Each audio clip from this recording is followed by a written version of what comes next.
Okay, good evening, all of you out there in YouTube land. Once again, it is I, Matt Yancic, founder and head game master here at Manufactured Myth and Ledger Domain, bringing you guys and gals and everyone in between and outside that, bringing you a live episode of Friday Night One Shots.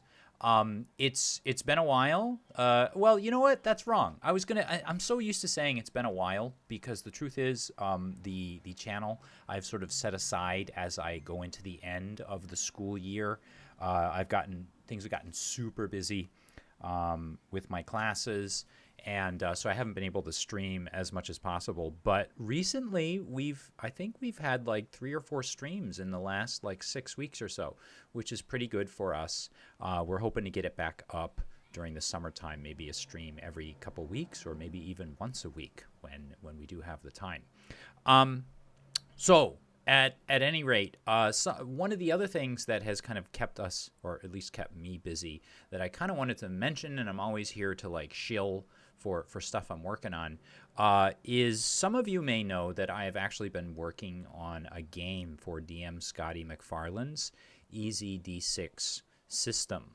And Scotty, actually, you guys know that I'm a big Cypher fan. I love Cypher, but there's another game that is sort of rapidly catching up to Cypher with me, and that's Scotty's Easy D6. It's a really simple, easy system to sort of create and build for.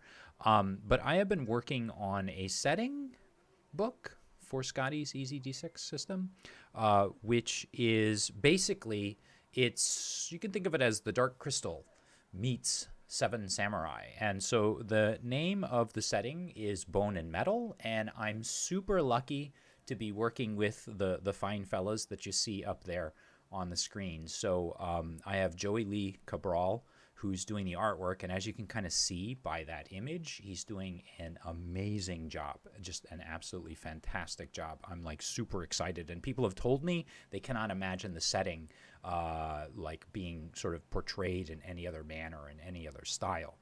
I'm also working with Matt Click of Fistful of Dice. Yes, that Matt Click, who has been very nice in coming on as a developmental editor, and he's also going to be the proofreader for the book. I'm also going to be running ideas and things like that past him. And so at any rate, I'm super excited about it. I've been saying for like probably 9 months to a year now that it's coming out in a few weeks. Not really. I've been saying that it's coming out soon, but the truth is that work has kept me busy. I have been getting up at actually 5 a.m. or sometimes 5:30 in the morning in order to get up, go to Starbucks, and write for an hour and a half or 2 hours on the project. I'm really hoping to get it done, and now with the end of the school year coming along, I'm hoping that I'll be able to spend summertime working on it. So at any rate, that's something that we've been working on, or at least I've been working on here on my end. But you didn't come here for a big advertisement from me. You came here because I have put up a very mysterious, nondescript, completely blank YouTube thumbnail that just says Friday Night One Shots. And I haven't really announced what we're doing tonight, but about a year or so ago, probably even a little bit less, I sat down with a very good friend of mine, Eric Witmer, who has been a player in our group for at least like a few years now. But he's never actually GM'd. And we sat down together and we worked on an adventure for an episode of GMs in the Machine, which you can go and kind of check out on the channel. GMs in the Machine, which was based around the story of Beowulf. And so we took about a couple hours out of our time, and he and I sat down together and worked out some sort of scenario or some sort of adventure, role-playing adventure based around that old story. And to be honest, I always had said, well, I probably shouldn't play in the game because I know a lot about it, and we sat down and we worked on it together. And well, that was 9 months or a year ago. But the truth is, I have completely forgotten everything that transpired. I did not go back and watch that episode, even though I think that Eric probably thought that I might have done that. And unfortunately, or maybe fortunately in this case, I've forgotten everything that happened in that adventure, or at least with what we came up with. So tonight I'm going to be playing in the game that Eric is running. And the idea will be, I have a funny feeling I'm not really going to remember much from what we planned. But if I do, I promise you all, I'm going to play dumb. I'm not going to spoil it for Eric at all. So, without going on and on and on further, I'm going to switch us over to the group shot. And one thing you should know is that there's a fellow that has actually been bumped out of the Zoom window for some reason. So we're going to put up a temporary window, one I like to call the emergency window. Let me see here. Let me see. Oh, no, that's not it. That's not it. That's it. Okay, so we're all right for right now. Hello, everybody. Welcome. How's it going? No answer. Hello. Oh, there we go. Okay, good. Please answer me when I actually say things. I'm really nervous right now because I'm just thinking, oh my God, nothing is working right now. So we're waiting patiently for Jared to show up. So if you're watching at home, Eric, can you please tell us a little bit about tonight's adventure? Sure. It's yeah. Perfect. I can. Perfect. Well described, ladies and gentlemen. Did I mention that this is Eric's first adventure? Yeah. Tell us a little bit about what you're doing tonight. Yeah. So, it's a monster hunting adventure, and it is it's set on a coastal town, which is called Leviathan, in a time when people are getting lazy and feeling defeated, and they're so energy less. They're not very energetic. They're so drained that like they can't even use the full name of the town. The town used to be called Leviathan's Watch, but that's just too long to say. I don't have the energy to talk that long. So now they just call it Leviathan, and it's but the name Leviathan's Watch came from the fact that you could always see from anywhere in the town, you could always see a whale's tail pop up every once in a while. The commerce of the village has always been basically fishing, and it's a small fishing town, and they're on a northern type of body of water called the Whale's Way. It's cold and forbidding, but it's also the only way to make a living. That's where you get your fish. That's how you trade, is by getting in a boat and sailing. And the townspeople couldn't imagine living any other way. They don't go inland very often because their home is the sea. In this world, magic is dwindling. They see fewer lights out on the moors, and they're seeing fewer miracles occur. Technology is increasing. The new invention of the crossbow is being experimented as a tool for hunting. But a lot of people stick with the old ways of bow and arrow. More trees and forests are coming down. More huts and mead halls are going up. The Futhorc alphabet, which is named after the first few runes, Futhorc,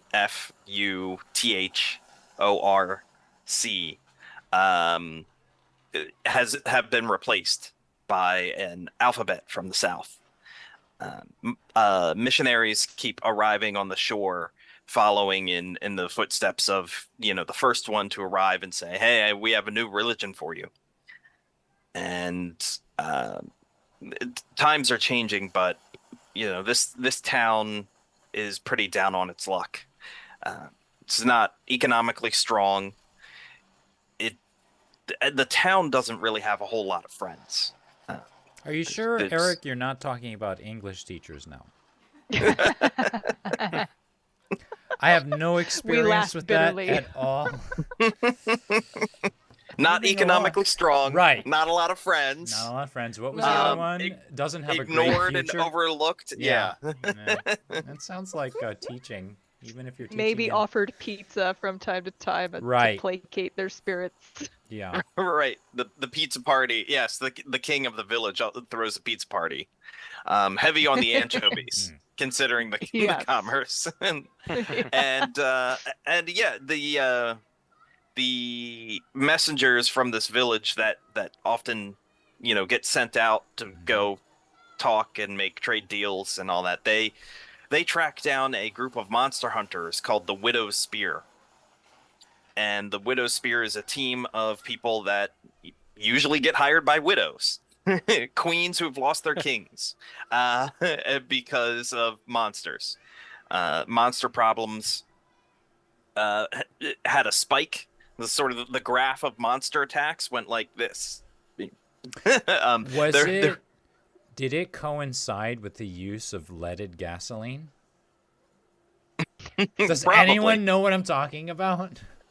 the graph of leaded I'm gasoline? so sorry. You don't know this? Also going along with what, cancer or something? No. So, like, when you look at violence in the well, somebody did a study where they looked at violence in the United States, and they looked at like spikes in like all kinds of incidents happening around the United States, and they overlaid it with like the use of leaded gasoline in the United States, and this is back in like in the 50s, 60s, and maybe early 70s, and they coincided. And then when unleaded gasoline was like introduced and became like really common, violence went down. So we're a peaceful nation now compared to what we used to be, if you can imagine. So I'm so sorry, I didn't mean to interrupt, but That's fine. And this has been a Yeah. PSA. Kids, you too can use the internet for That's right. nefarious purposes. yes. The more you know. Yeah. So anyway, the Widow's Spear is this group that they were getting hired a lot to go out and kill monsters that have killed others. Anytime there's a monster attack, they get a not a phone call. They get a text message. No, they no, they get a messenger tracking them down and delivering a scroll. Mhm. And hey, there he is. Jared's on. And but all of a sudden in the last few years, the team has been feeling like they're getting hired less and less, and they're more and more desperate to take whatever gig they can get. And the concern for the team is we might have slayed our last monster. That might be all of them, and then we're out of a job. So work is drying up. Work is drying up Okay. because monsters are dying down. All right. Well, Eric, if there's maybe nothing else that we need to sort of set the stage for right now, is it okay to switch to intros of who everyone's at, or do we want to discuss maybe where we are, who we are? Oh, or anything like that? we're ready to start the game. It's I mean, it's no. It's totally up to you, Eric. I'm in the unusual Okay. position of simply hosting tonight. Oh, I'm not okay. game mastering.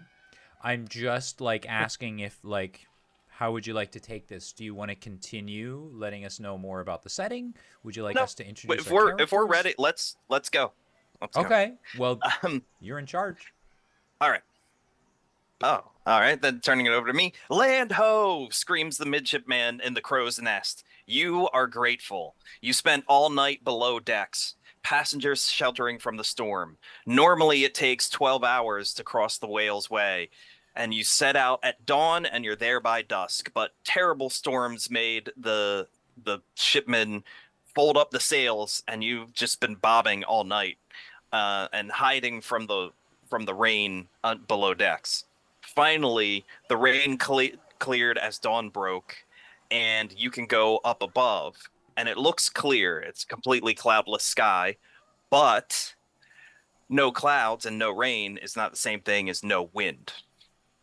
Giant gusts are just pushing the boat and having huge waves slap against the ship. And I need everyone to make a roll. Oh. Merciful Lord in heaven above, I do believe the channel's been hijacked. This is a speed roll. You're rolling for sea legs. Okay. And if anyone has an ability called sea legs, you should remind me, because I think there might be an actual sea legs ability. Interesting. I take it that's a straight D20. Yes, D20. So, Oh. yeah. Oh no. What did you roll? I got a 7. Yeah, a giant wave slaps against the ship and rocks it violently, causing you to become green at the gills, seasick, and nearly vomit. Who's next? Jared? Can I get a easement for tasks related to sailing? Yes. Excellent. But- I also rolled a 7. What is You rolled a this? 7. Yeah. What? Can I Okay. ask How a is this question? fair? I don't mean to Yeah. interrupt here. Sure. Jared, you have, I'm sorry, Yeah. TBD. Yep. You have some sort of ability I'm trained related in to tasks related to sailing because I'm a sailor. Oh, sailing. I thought That you would said make sense. failing. I was like, Sailing. anything that you could possibly fail, you're trained in? No. Yes. Okay. I The rolled the Gen dice. X I rolled the dice Cypher. with training. Okay. I'm specialized in failing at rolling this dice. Right. Yeah. Okay. Okay, so now, because of your skill and your easement, even though you roll the same as Michelle, you don't get as seasick. In fact, virtually nothing happens to you. You just sort of teeter. And then is Steve rolling or Matt? How about Matt? Okay. Making the roll. So, making a speed roll. Speed I'm not, roll. I'm not even going to worry about it. I'm not going to invest anything in this. So, I just like steady my legs. I make my roll, and it's a 3. Nice. Wow. You are Ooh. thrown from one side of the ship to the other, and you are slammed into the railing, which, if it wasn't there, you'd just be overboard by now. But when you hit the railing, you hit it sort of shoulders, back, neck so hard that you are knocked unconscious. Thank you. Wow. And All right. Steve. So, can I get an easement because I'm a dwarf that's low to the ground? Sure, I'll give you that. All right. And I rolled a 15. There you go. Oh, okay. Oh. So you just You take didn't it in need that. stride. You barely notice that the ship is moving. Very short strides. Very tiny strides. All right. Meanwhile, the helmsman steering the ship is being buffeted, and he's got one hand on the wheel at this point. And then I'm gonna roll for this NPC. What? Is that not a thing that happens? Well, I was going to mention this, Eric, and I don't mean to interrupt, and I don't mean No, to you usurp. should, because it's my first time. So in Cypher system, you never Mhm. make a roll. The GM never Oh, okay. rolls. Okay.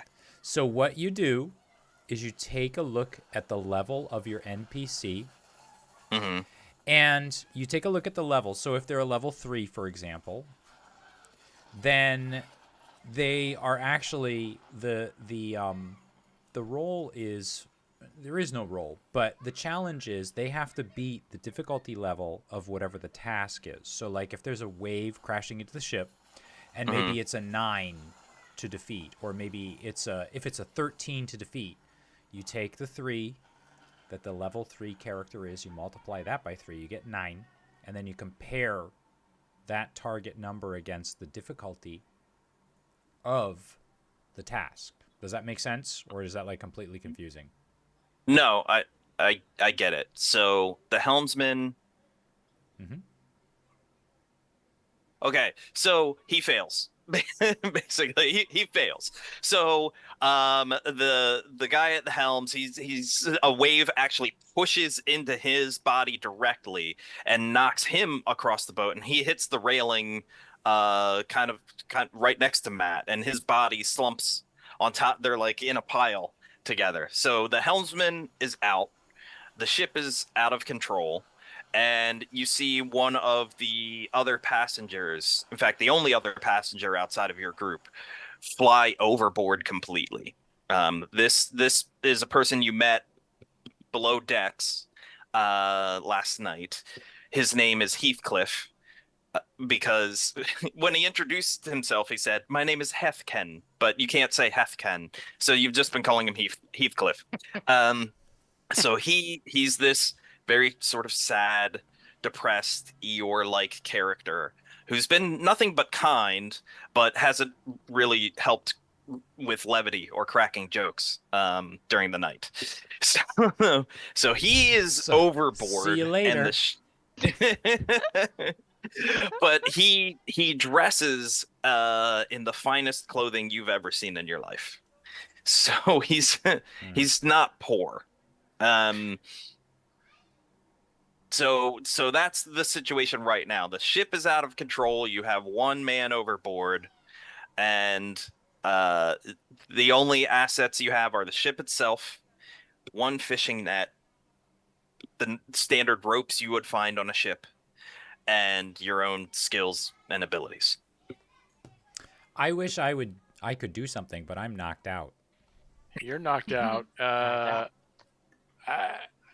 I'd like if I can act first here. I'd like to go over to where Heathcliff fell overboard and see if I can spot him at least. Yeah, I'm not going to make you roll for it like a perception check. You can definitely see him. I mean, he is struggling in the water. It's not his first time swimming because, like everybody in this fishing village, he grew up on the water. But the waves are pretty fierce, and there's no certainty that he won't go under. I will dive in to get him, Wow. and Okay. I think I have a better swimming ability than most due to certain aspects I have. Okay. And then it's your choice about, how much you let people see of your special skills. Are you going to just So, yeah, I think since I know these people, it's fine. They know me by now. So I'm going to don my Selkie coat and slip in and assist Heathcliff in getting back on the ship. Okay. So do you turn full on into like a seal, Yes. or or like a half seal, half human type thing? So with Selkies, this is a fun Irish-Scottish folklore break. The Selkie is a creature, it can be female or male, that has the ability to transform into either a human, usually very attractive and either sex, or seal. Obviously, female Selkies would transform into female women. Male Selkies would transform into male men and to male humans. But as long as they have their coat, their pelt, their fur, then they can transform into a seal at will. Okay. Mechanically speaking, I've built my character a little bit to try to accommodate this more in certain combat and fun bits, but for now, we're just gonna be seal when I'm going into the ocean to try to retrieve Heathcliff, and then I can transform back when I'm on the boat. I hope my Canada shirt doesn't intimidate you, being a seal. No. She's No, not a it's baby okay. seal. Not So a baby. I'm That's not a full grown That's seal. awful. full-grown seal. I also carry just for funsies, since as I don my cloak, my coat, I'm gonna put down my whale jawbone shark tooth studded club and my harpoon that I carry as You're a weapons. seal that carries a club. Hey, I grew up as a fisherman's daughter as well as a Selkie, so you Gotta know, find those comes babies. with the territory. That's fair. Okay, so you dive in, and I'm looking at your sheet. I'm trying to figure out what you would need to roll in order to reach Heathcliff in these crazy waves. I'd say it's a speed roll. This is going to be easy, Okay. but go ahead and roll. Roll something better than a 2. Oh, okay. That is a 7 again. It's better than a 2. Okay, so you dive cleanly in with nary a splash. Despite you just and the waves are so high, you basically just walk into the side of a sea foam mountain and disappear. And then it gets choppy from there, a little bit of struggle, but you're able to see this dark, shadowy motion, which becomes clearer as you get closer, and you recognize that it's Heathcliff in the water, and you're able to grab him. But then from there, what do you do? Is he alive still? He's kicking. I mean, he's trying to help you out as much as he can. He's trying to grab hold of anything, which in this case is you. Okay, so, you know, since I'm in seal form, I don't really have, like, arms. I'm gonna use my flippers to go under his armpits and then scoot back up to the water. Oh, he just piggybacks onto you, grateful to have anything to hang on to, and then you swim back to the ship. Okay. Oh, I would I like mean, to I've see if been- he's dropped anything of value along the way. We don't work for free. Nope, he's got all of his possessions. Great. Nothing's at the bottom of the sea. Were you really going to go down to the bottom to get his treasure first and then To come say, save him? how far Maybe. into the ocean are we? How out from the shore are we? Well, the We're first not like two above words... the Mariana Trench, and she's about to like. no, I could. no. I have a cipher that would let me go to any depth up to 4 hours. So Nice. Touche. Wow. Okay. Yeah. I could. I'm not gonna use Uh, it this early though. right. Well, the first two words of the adventure were land ho, so we can't be that far out at sea. You know, okay, so tell you what, if we are not that far out, instead of putting him back on this rollicking roller coaster of a boat, and if I can see the land pretty okay, I think I'm just gonna like swim with him through a calmer path in the sea until I reach the land with him on my back. I feel like that requires an extra roll to Okay, go that that's, far. That's okay. I Yeah. could try. All right. What am I aiming for? So. I'll tell you after you roll. I'll tell you the Okay. results. 12. That was better. Yeah, Sound good? okay. You're able to make it. He's getting pretty Okay. darn exhausted hanging on for dear life because it's choppy water. But you're able to Right. get within spitting distance of shore, almost to the point where Okay. he can get out and walk, kind of thing. He'll be waist high in the water. Meanwhile, we still got an unconscious Matt, and I promise you, Matt, that I wrote down in advance what each role meant for this. Oh, and I believe you. I didn't knock you out just to get you out of the game. It's you Oh, rolled a 3. I'm gonna be taking my turn. Okay. That was So just a happy accident. don't skip me. I want to role play being knocked out for 30. What is it? 30 seconds? I'm gonna roll. No, 10 seconds. So I'm so sorry, but Eric, you cannot skip me. You'll have to go to 10 Okay. seconds of me. Just being unconscious. Like, or maybe like this. Rolling into the floorboards. Underneath the helmsman. Listing He's just with the ship. All right, so what are you guys doing on the ship? Yeah, as the two of them left to go help Heathcliff, I went to go take control of the ship. Since Okay. he was the helmsman who fell off. That's smart. Okay. And then These are pretty choppy waters. I'm going to make you roll for this. So this task. Okay, so do you want to apply any effort, or do you have any skills or easements? Yeah, trained in sailing, and I'll go ahead and use 1 level of effort. Trained in sailing, 1 level of effort. Do you have Yeah. anything that, like an item that would help out with this, like a compass or something? I do have a compass, actually. Okay, so and not that it would necessarily, because you can see land, but I mean it would help to know that that's north, I guess.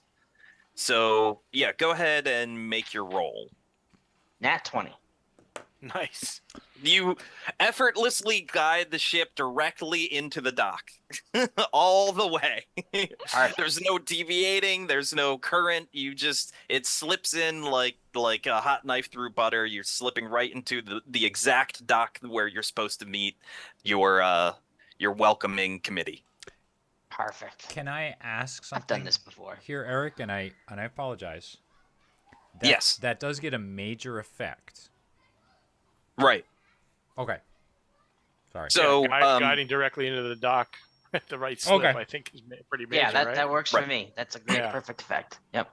well, I did write down on the very first roll. I'll just use this now.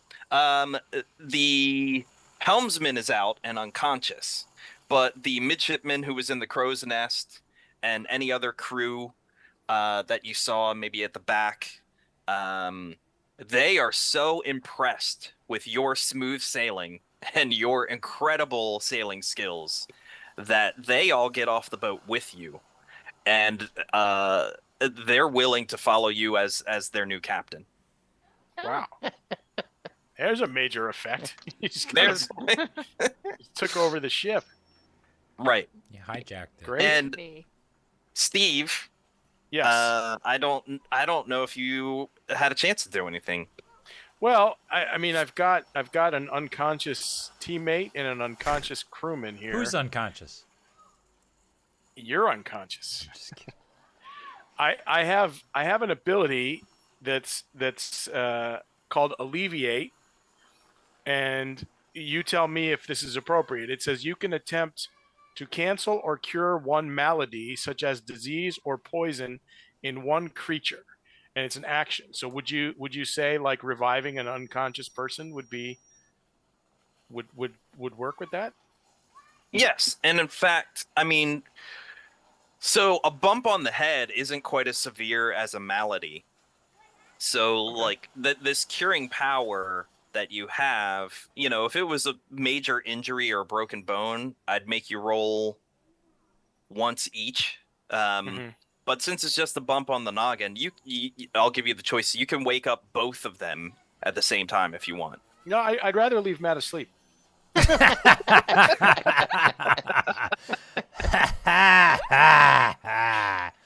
No, so yeah, I will. And the way that I because magic is dwindling, and I don't. I mean, my friends know it, but I don't want all the ship's crew to know it. It manifests. I try to manifest it in as non showy as possible, and I'll wake Matt up first, and then get the crewman. Okay. And tell him he just lost his job to Jack.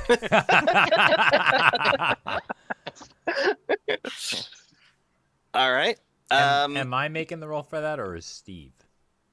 Or both? No, he said I don't need to roll, right? Oh. Or do no, I not? I said you don't need to roll for each of them, so just one roll. Okay. Oh, just one roll. Okay. Yeah. So then, yeah, I'll use the ability, and I'll just do it. I won't Just use the effort or ability. anything. Yeah, just the ability. I rolled a 10. That's enough. Okay, cool. Matt, do you want to role play waking up with a cough? Havelock leaps to his feet, fists at the ready, looking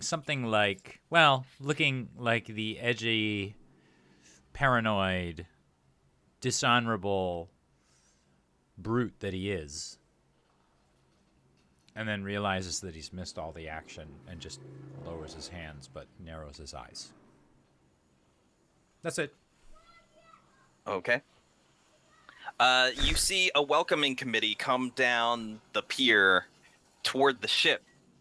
And as you do, you watch Heathcliff kind of, water slogged, kind of walking up out of waist deep water, trying to make it to dry land. He sort of collapses on the beach for a second and then gets himself up. He's used to being exhausted from swimming, and this time, Marion did all the work for him. So he sort of walks his waterlogged self up to the dock and joins the welcoming committee to come greet you. And then, Marin, I guess you're coming out of the water behind him. Yeah. How are you I'm going to still link back kind of up with the group? I'm still kind of in seal form, so I'm just gonna sort of seal hop onto the shore, and then wriggle out of my coat, and then transform back into my human form. Okay. Check on And him to make sure that he's okay, and has all of his possessions after that very bumpy ride. okay. Except the possessions you stole from him. Yeah, everything you lifted from his, pouches and whatnot. Okay. So from there, you are greeted by King Hrothgar himself, which immediately strikes you as unusual because normally It is kings send unusual. an entourage. Yeah. And the first thing he does is throw his arms around Heathcliff and tells a servant. There were only 3 people: a servant, king, and a guy in what's clearly a monastic robe. And the king tells the servant to immediately take Heathcliff up to the mead hall and change him into dry clothes. Heathcliff doesn't leave. Instead, he walks over to the group and says, "Who was it that I was holding on to that swam for me? Who pulled me out of this sea? I couldn't really see anything. I was holding a dark shadow, but who was it?" That would have been me. So twas I myself who did that. And he looks shocked. Wow, milady, you are a powerful, strong swimmer. But I surely would have drowned in those choppy waters had it not been for your intervention. So I present to you this, and he opens a pouch and he pulls out a tiny figurine, and he says, "This figurine hopefully will keep you safe in the same way that you kept me safe." Oh, And thank you. There's your treasure. yeah, there's your treasure. You got a reward. So you can sell this. It's clearly valuable. I mean, Yeah. just looking at it, you're like, wow, this thing costs a bundle. Just for your edification, if any of you have the Cypher book open on page 257, there's a good description. Angelic Ward, tiny figurine of a winged angel. Once activated, the figurine spirit emerges and becomes semi-solid as a glowing, human-sized winged angel. It follows within 3 feet of the figurine owner. Anything within long range that attacks the owner is attacked by the angelic ward. Cool. So, Thank and then you with so much. with that, Heathcliff walks off to get himself some dry clothes. And then King Hrothgar says, "Welcome to Leviathan, formerly Leviathan's Watch. I've asked you here. I'm desperate for your help. I couldn't wait to meet you and have advisors bring you to me. I need your help. My people are being attacked, as I'm sure the messenger told you, and I've heard of your reputations from far and wide, but I don't know each of you individually. I've just heard of the Widow's Spear.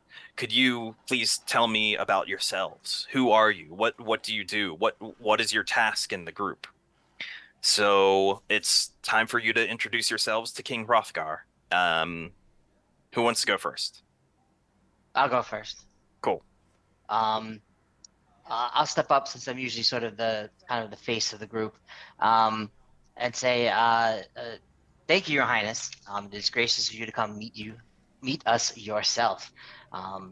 We are uh, glad to be here and glad to be of service, and should be able to handle whatever monster problems you have facing this wonderful town.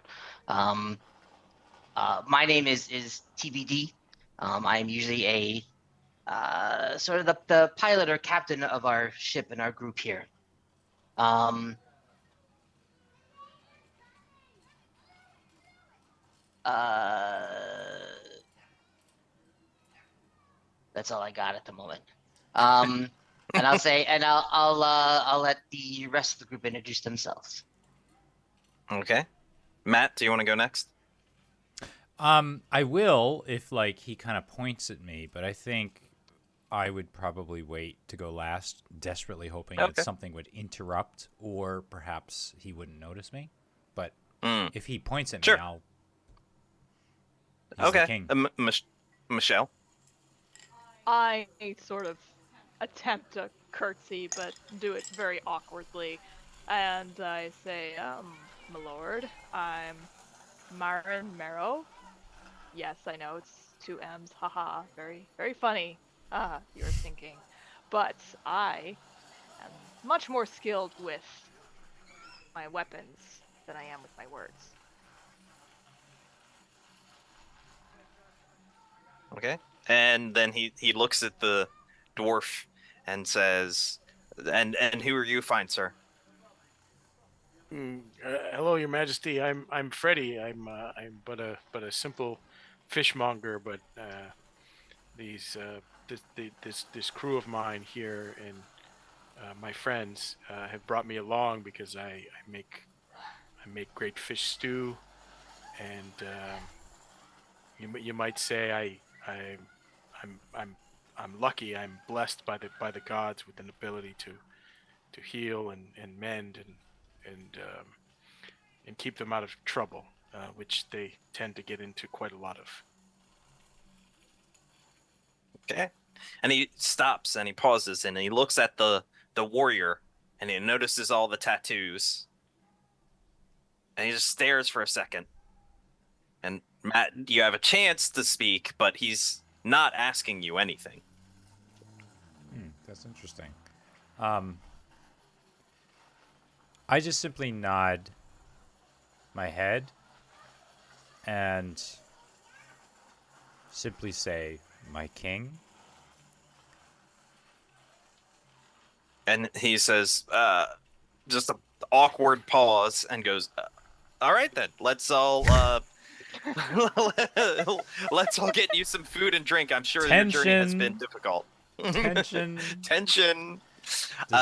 So he recognizes. I mean, this is a seafaring town. He knows exactly what you went through last night with what I described of you being caught in the storm and the voyage took too long. And he would know that there was a storm last night and you've had a rough time. So he immediately directs you to the mead hall, and it would be quite a walk, but he has brought carts and so that you can ride and sit in the cart comfortably and ride. And when you arrive at the mead hall, he just gets out and starts walking in with the assumption that you are following behind him. Yeah. Yes, Okay. definitely. When you arrive inside the mead hall, what do you do? Do you stop and look around? Do you just follow him immediately? Do you want to investigate what you would see? Or do you want to start peppering him with questions? I want to sample the finest mead. All right. So the King Hrothgar leads you to the end of a long table and has you seated, and then his wife, Queen Wealthiau, emerges from behind a door, and she is carrying the finest mead. She is older, but you can tell that not only was she probably the finest beauty in her 20s, but she's still smoking in her 50s. Uh, and she's famous for her beauty, wealthy owl.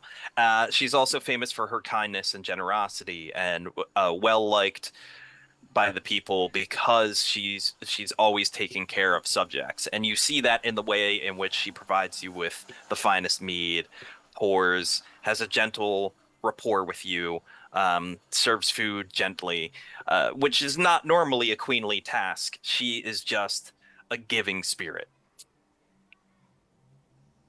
And then you can sit and quietly munch, or you can look around, or you can ask questions. But King Hrothgar is clearly sympathetic to the difficult sea voyage that you've had, and he's gonna let you do what you want in the mead hall. Can I, if no one objects, I'd like to just sort of survey the mead hall. And to be honest, I'm not sure what I'm looking for, but I'm just looking for something that might indicate anything irregular about the mead hall, or anything that stands out as unusual or doesn't quite strike me as correct. I don't have any particular ability that would help this. The closest I might have to this is deception, but I think deception's more of a verbal, like mental kind of game sort of thing. And I have wildlife ID plants and animals, so if there's something amiss about or something particularly interesting about the plant life, like if they have plants in here, or if I noticed like animal signs somehow or whatever. You immediately notice that the wooden tables are of diminishing quality.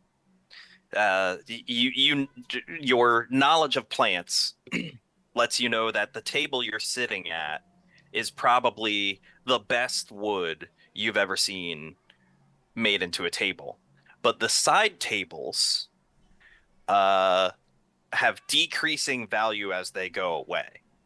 It's almost like they put the best tables closest to the king, and maybe they were all of the finest quality, and you go from like mahogany to cherry to oak to pine, and it just sort of there's this decline as you get farther away from the king, and it seems like it was, the best finest plants, trees, wood, and maybe a table got smashed or two. So is the feeling kind of like they're sort of running out of resources here, or they're running out of like money, or they've been Yes, things? it's an empire in decline, and it seems strange that they would have to replace tables, especially the finest tables. Like something had to happen, and you're thinking, was there a fire in the mead hall, or did somebody break something? Like what's going on? Why are there cheap tables down at the end? Okay. Yeah. Anybody else want to look around or ask questions to the queen, the king, any random servants that happen by? I'll go next. Sure. I have stayed on point. I have kept in step with the king the entire way. I'll let my compatriots do the investigation of the rest of the room or whatever else is going on. I was during the walk up from the cart and into the building, I was chatting him up, complimenting him on his crew and the quality of the people aboard the ship to weather the storm and get us there safely. We appreciated the ride getting here. We appreciate the hospitality. I'll let him know that he will find that our reputation is every bit as true as it is ridiculous, because I'm sure our reputation is probably pretty ridiculous. And then, when I meet the queen, I'll compliment her and say that, her reputation precedes her, and her beauty is only surpassed by her grace. And just keep on point until I feel that we're able to start asking him questions about what is the mission, what are the problems that he's having. Yeah, okay. Well, since you've been staying on top of him and watching him and talking to him, you noticed that he had a weird gesture when he came into the um into the mead hall. Because you're paying Okay. such close attention to him, you Yes. noticed him gently run his hand along a chest that's near the table. Hmm. And it's Okay. locked, and it just felt like this is the kind of thing where every time you walk into your home, you put your keys in the same bowl. Yep. It's sort of like that. It's very repetitive gesture. He went by this chest and made sure that it hadn't been opened with just a touch, and then he sat down. So what looks like all the other chests, which just store bottles of mead, extra clothing, maybe some wooden spoons. This one looks exactly the same, but for some reason you think it's special. Okay. Okay. Have there been any other uh similar? Oh, I'm basically trying to use this chatting time as we walk to assess him. I am that is a good example of one thing I was looking for. But I'm also trained in lies and trickery, so I want to Mhm. assess the answers that he's giving to my initial probing questions to see if I can, get a baseline for when he's gonna lie or not. Yeah.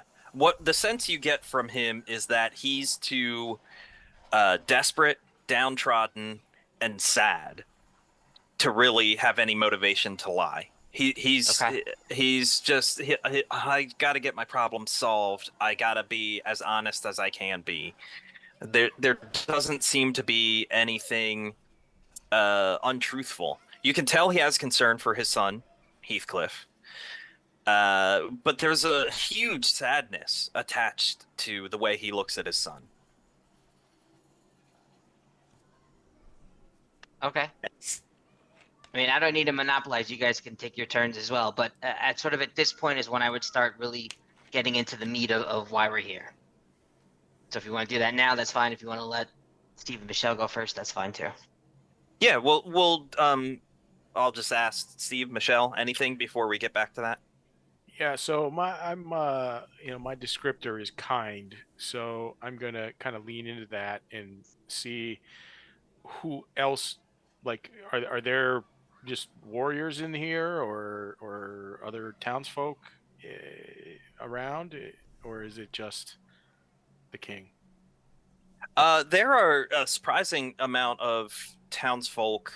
I mean, it's a small town, and you feel like by this point you've seen at least everybody in the background at least once. Okay. There are only like 100 people in this fishing village, but clearly the mead hall is the comings and goings spot. I mean, people seem to have their own private chest where they'll walk in, unlock it, pull out a bunch of sheepskins, and then carry it outside to sell their sheepskins. This is like it's almost like the storage lockers in a Whole Foods where Amazon makes its deliveries. So like there's a lot of activity around the meat hall.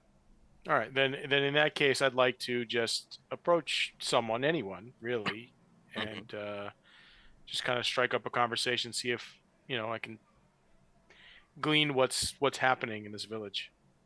Sure. I mean, the first person that would have come in, it would have been a woman who had just opened a chest, took out a bunch of sheepskins, and is walking back out with an armful of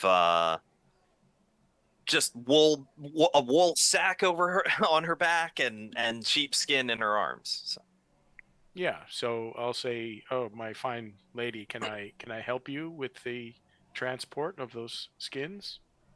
No, I got it. I do this. I do this every day. Is there anything I can help you with? Well, we are lately arrived, invited. We're monster hunters, so I assume that there's something happening in this village that requires our skills. Do you know Monster hunters. what might be happening? Well, yes. This meat hall gets attacked fairly frequently. There's a monster out there who hates us terribly. There is. and he's not a monster I hope to ever see in my life. What is he reputed to be like? Oh, he's a terribly large man-eating creature. He looks like a man, but gross and twisted. He's the son of Cain, I swear. Oh my! And how long has he been afflicting this village? Oh, I couldn't say how long he's been around, but he's been attacking us fairly regularly for about a year now. Well, I assure you, we will do everything we can to rid this town of this being, this creature. Oh, well, thank you, thank you. I appreciate it, but I must go now. It's time for me to get to market. It's the busiest time of the day. If I'm going to sell any of these, I better get a move on. Okay, perhaps we'll meet again. Thank you. Thanks.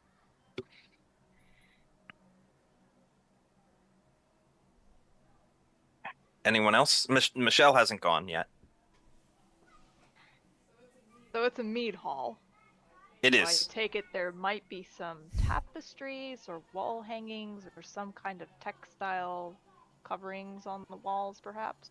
There's stuff sort of everywhere. There's hanging from the inside of a window. Just like when you close the window, there's a sheet of fabric that comes out across the windowsill and drapes over, and they have little symbols, logos, a few words here and there. But the most noticeable thing is that it's like a streamer almost. It's about a head high.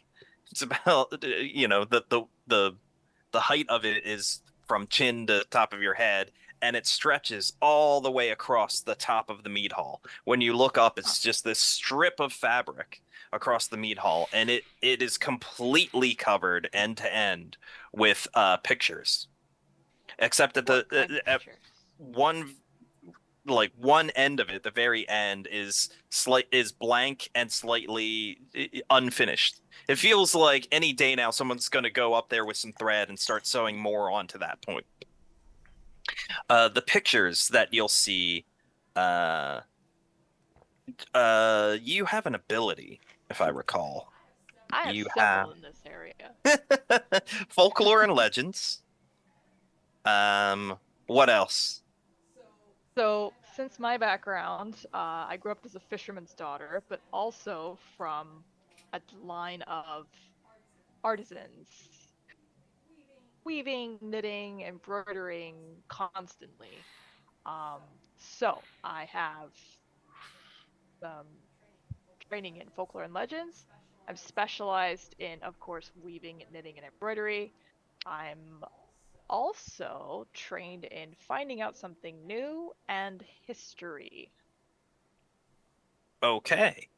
Well, you clearly immediately recognize, and I'm not going to make you roll for these parts. I'll just give you this tapestry, this strip of fabric across tells you the entire history of the village. The very first picture is a depiction of constructing the mead hall that you're in now. So it's sort of the founding of the town. The first king of this tiny kingdom decided, I'm going to put the town center as the mead hall and build it here, and that's clearly depicted as the very first picture. From there, you see an expansion of towns. You see an alliance with other towns, some battles, wars fought, as you would expect. And then you see some temporal markers across that you recognize. You remember from your own family history and your own town, and an embroidery that your mother would have told you was done by your great grandmother, that there is a streak flashing across the sky, which you wouldn't have a specific name for, but today we would know it's Halley's Comet. gives you a temporal marker of exactly when these events are, and that helps you. You're like, oh, that's the same comet that I saw in my town, or my ancestors saw in my town, and you're able to line up the years of this tapestry with your own history, family history, town history, and you're starting to get a sense of temporally when all of these events happened in the tapestry. So not only do you know the history, but you can compare it. You can pin it down to a specific year, and you see some of the latest. What's clearly the most recent, because you would know from your skills of adding to a tapestry. The most recent end has depictions of a monster attacking the mead hall. And the monster is 2 feet and 2 arms. It's not spider looking. It's not like a wolf. It's got 2 feet and 2 arms, like a human shape, but much bigger. And there's one detail that I think I'm going to need you to roll a 9 or higher. Okay.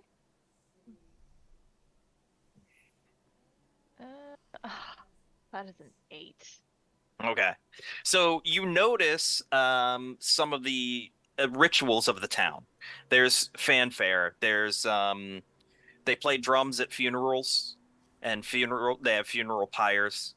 They will announce the return of soldiers from combat with trumpets and throw a party. But beyond that, you don't really get a sense of how the town conducts its rituals. You see trumpeters, you see drummers, but no more detail than that. And that brings us maybe back to Jared. Sure. Yeah, so we're chatting and I've given pleasantries to everybody. And I'll kind of sit down across from the king and say, Your Highness, this is a lovely village filled with, and I'll take a quick sip of the mead and kind of look at it and say, obviously skilled citizens. We are interested in helping you. What can the widow's spear do for you? Well, we need you to slay this monster. And uh and I've been having some problems with my kingdom. And at this point you start to hear people talking behind you, and you start to Okay. lose interest in what Hrothgar is telling you, because he very quickly gets into very boring accounting, ledger, finances stuff, which Okay. if you don't see profit in what he's saying about money, um, you sort of glaze over, and you're much more interested in the conversation happening right over your shoulder. But just like some people in Ireland still speak Gaelic, and Mm-hmm. especially if they're in Northern Ireland, if they're like English Protestant people around, they'll switch to Gaelic.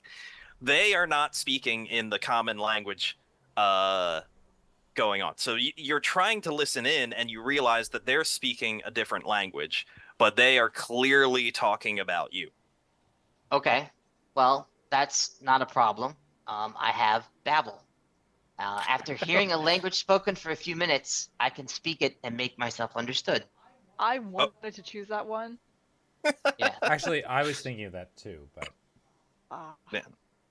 Okay, so over your shoulder, you hear Nay that say a glacka, firman sitha, ake hefang hratha, slat on wernum, slappen the rinka, blood adrum drunk, bot bun loken, sona hafta swesnum welsa, eal geformad.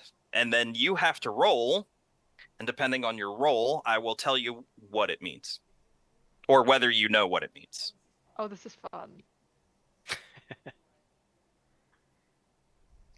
I'm pretty sure it was something about your mother, TBD. That's what it sounded like. Either yeah. that or you smell like fish pastry. All right. I'm definitely going to use one level of effort on this. Okay. And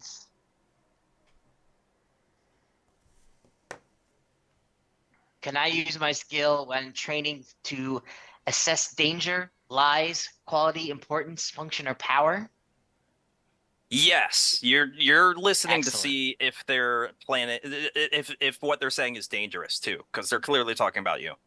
Okay, perfect. Well, I got an 18. Oh, Rolled an all right. 18. Oh, You understand exactly perfectly what is being said behind your shoulder. You've Okay. tuned out King Hrothgar and you're listening to what's going on behind you. Okay. And they are saying basically these monster hunters are about to get their ass kicked. And they're telling the story of what happened to the last team of monster hunters, and basically, and this is good because it'll give you an idea of the monster's strength, power, and what it wants. Okay. The slat unwearenum slepen norinka blood adrum drunk.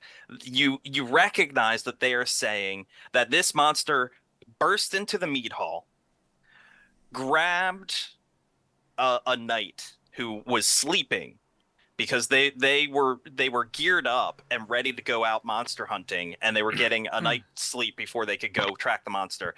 And Slepen no Rinka, the warrior, was sleeping, and he blood Adrum drunk drank his blood. So the monster actually picked up this person, bit him in half, drank the blood, and then started chewing morsels of this knight. So that gives you an idea of the size, the strength, the power of this cannibalistic monster. Okay. Can I take a quick glance to kind of see what type of people are saying this? Are they a little more upper crust? Are they lower crust? What kind of people are having this conversation? One of the speakers is the guy in monastic robes who came with the king down to greet you down at the docks. Okay. And he's basically saying, I don't think they brought enough warriors. Like this monster hunter team, they should have brought at least 5 people instead of 4.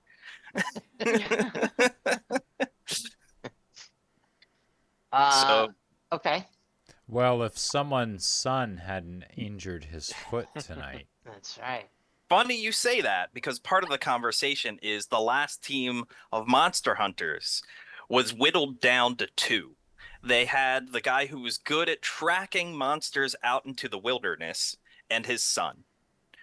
And they follow after the attack. The tracker followed the monster and took his son with him.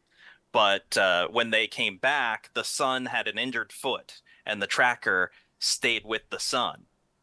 And they're off. They're kind of far away from the village. It would be terribly inconvenient for you to go track them down right now.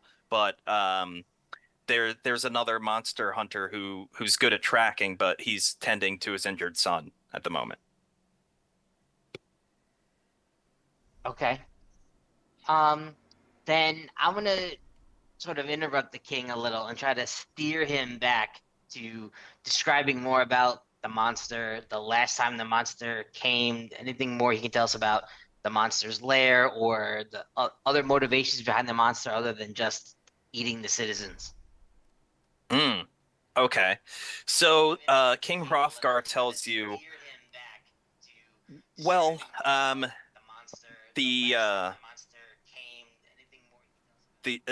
sorry, I'm just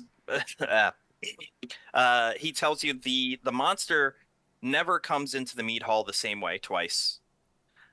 He has broken a window. He has kicked in a front door, a back door, a side door, but he always comes into the mead hall. Usually it's it's always at night, and the king's a little fuzzy, as though he had never thought of it before, but he's trying to think, is it specific nights? Is it always on a Friday? Is it always on Christmas Eve? Like, what I'm not sure, but it's always at night. And the only way to know where the monster is coming from is to be in the mead hall, because he just sort of appears. Nobody sees him until he enters the mead hall. He seems to stick to shadows when he's outside. and everyone who's wanted to confront him has camped out in the mead hall.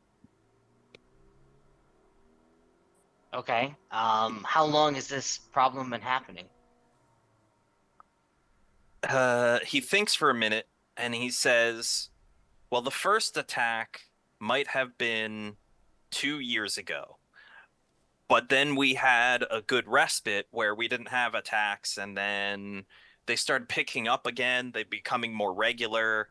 We had one a year ago, and then 6 months went by, but then it was 6 months, and then 3 months, and then 2 months, and now it's like once a week. It's getting ridiculous. Okay. And there's no other sense of the motivation? Is the monster after anything, or is it just destruction and feeding and then it leaves? He has no idea. And you can tell, I'm not going to make you roll for this. You can tell that he's honest about it. He just cannot understand why the monster does what it does. But also you get the sense that he may be a little bit short-sighted and not have really thought it through. His response is sort of like, what do you mean? Why does it's a monster. It's a freaking monster. Yeah, that's what they do. So it might have motivations, but he has no idea. He honestly has no idea. Okay. I'll ask him if we can talk to some of his other advisors as well, or anyone else who has previously encountered the monster. Sure. Yeah. He immediately calls over the monastic leader to introduce him. And this is he introduces himself and he says, "Hi, my name is Kedman, and I am the teacher of the new religion. These poor people were misguided into believing that there were many gods, and the various different gods had different opinions on things and would lead them this way and that, and I've disabused them of this notion. They now understand from my teachings that there is one true God, and he loves them and sacrifices for them and wants to care for them. And I'm the spiritual guide of the village." Okay. I am instantly disliking this particular person. I am still a believer in the old gods, the sea god in particular, is who I am spending a lot of my time worshiping. But I'll go ahead and let that lie for the moment and just ask, what else can you tell me about the creature and even its motivations, if you've been able to see any? He says that it's a curse. Based on his religious belief, there were two brothers, and one brother killed the other. And the murderer brother was cursed. And he had to wander the earth for all of eternity. And then he gets kind of fuzzy. It seems like he's really inconsistent on where the story goes. He at some point says, all of the children of this brother, he would be the father to children, but they would come out as monsters, cursed with his bloodline. And then as he's telling the story, he's kind of fuzzy on details. You're like, wait, so did this murdering person who's eternal, is he still alive? Did he turn into a monster? Does he still look human? And you get the sense that just this guy doesn't know what he's talking about. But the monster is either the murderer morphed into a monster over centuries of wandering the earth, or maybe it's a descendant. But it feels like he's just making it up as he goes along. He's trying to explain a monster he doesn't understand, and his explanation is inconsistent from 1 minute to the next. Okay. Has he ever actually seen the monster? Has he been near when the monster is attacked? No, he hasn't Okay. seen the monster. Yeah. Is there anybody in the town who has actually seen it and still living? And is still living. That's a key distinction. He tells you, he and Hrothgar both verify to you that no one who has truly gotten a good look at the monster is still alive. There have been people who've seen the monster in shadow, sort of obscured, knew that the monster was attacking the meat hall, saw a figure come out running out of the meat hall, but no one got a good look at the monster. It tends to stick to shadows. Okay. What you do get from this conversation, um, two things. I'd like you to roll and make an intellect roll to see if you pick up on two details.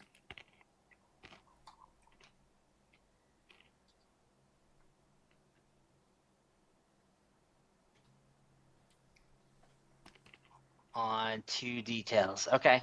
Can I ease it with training in lies and trickery? Yes.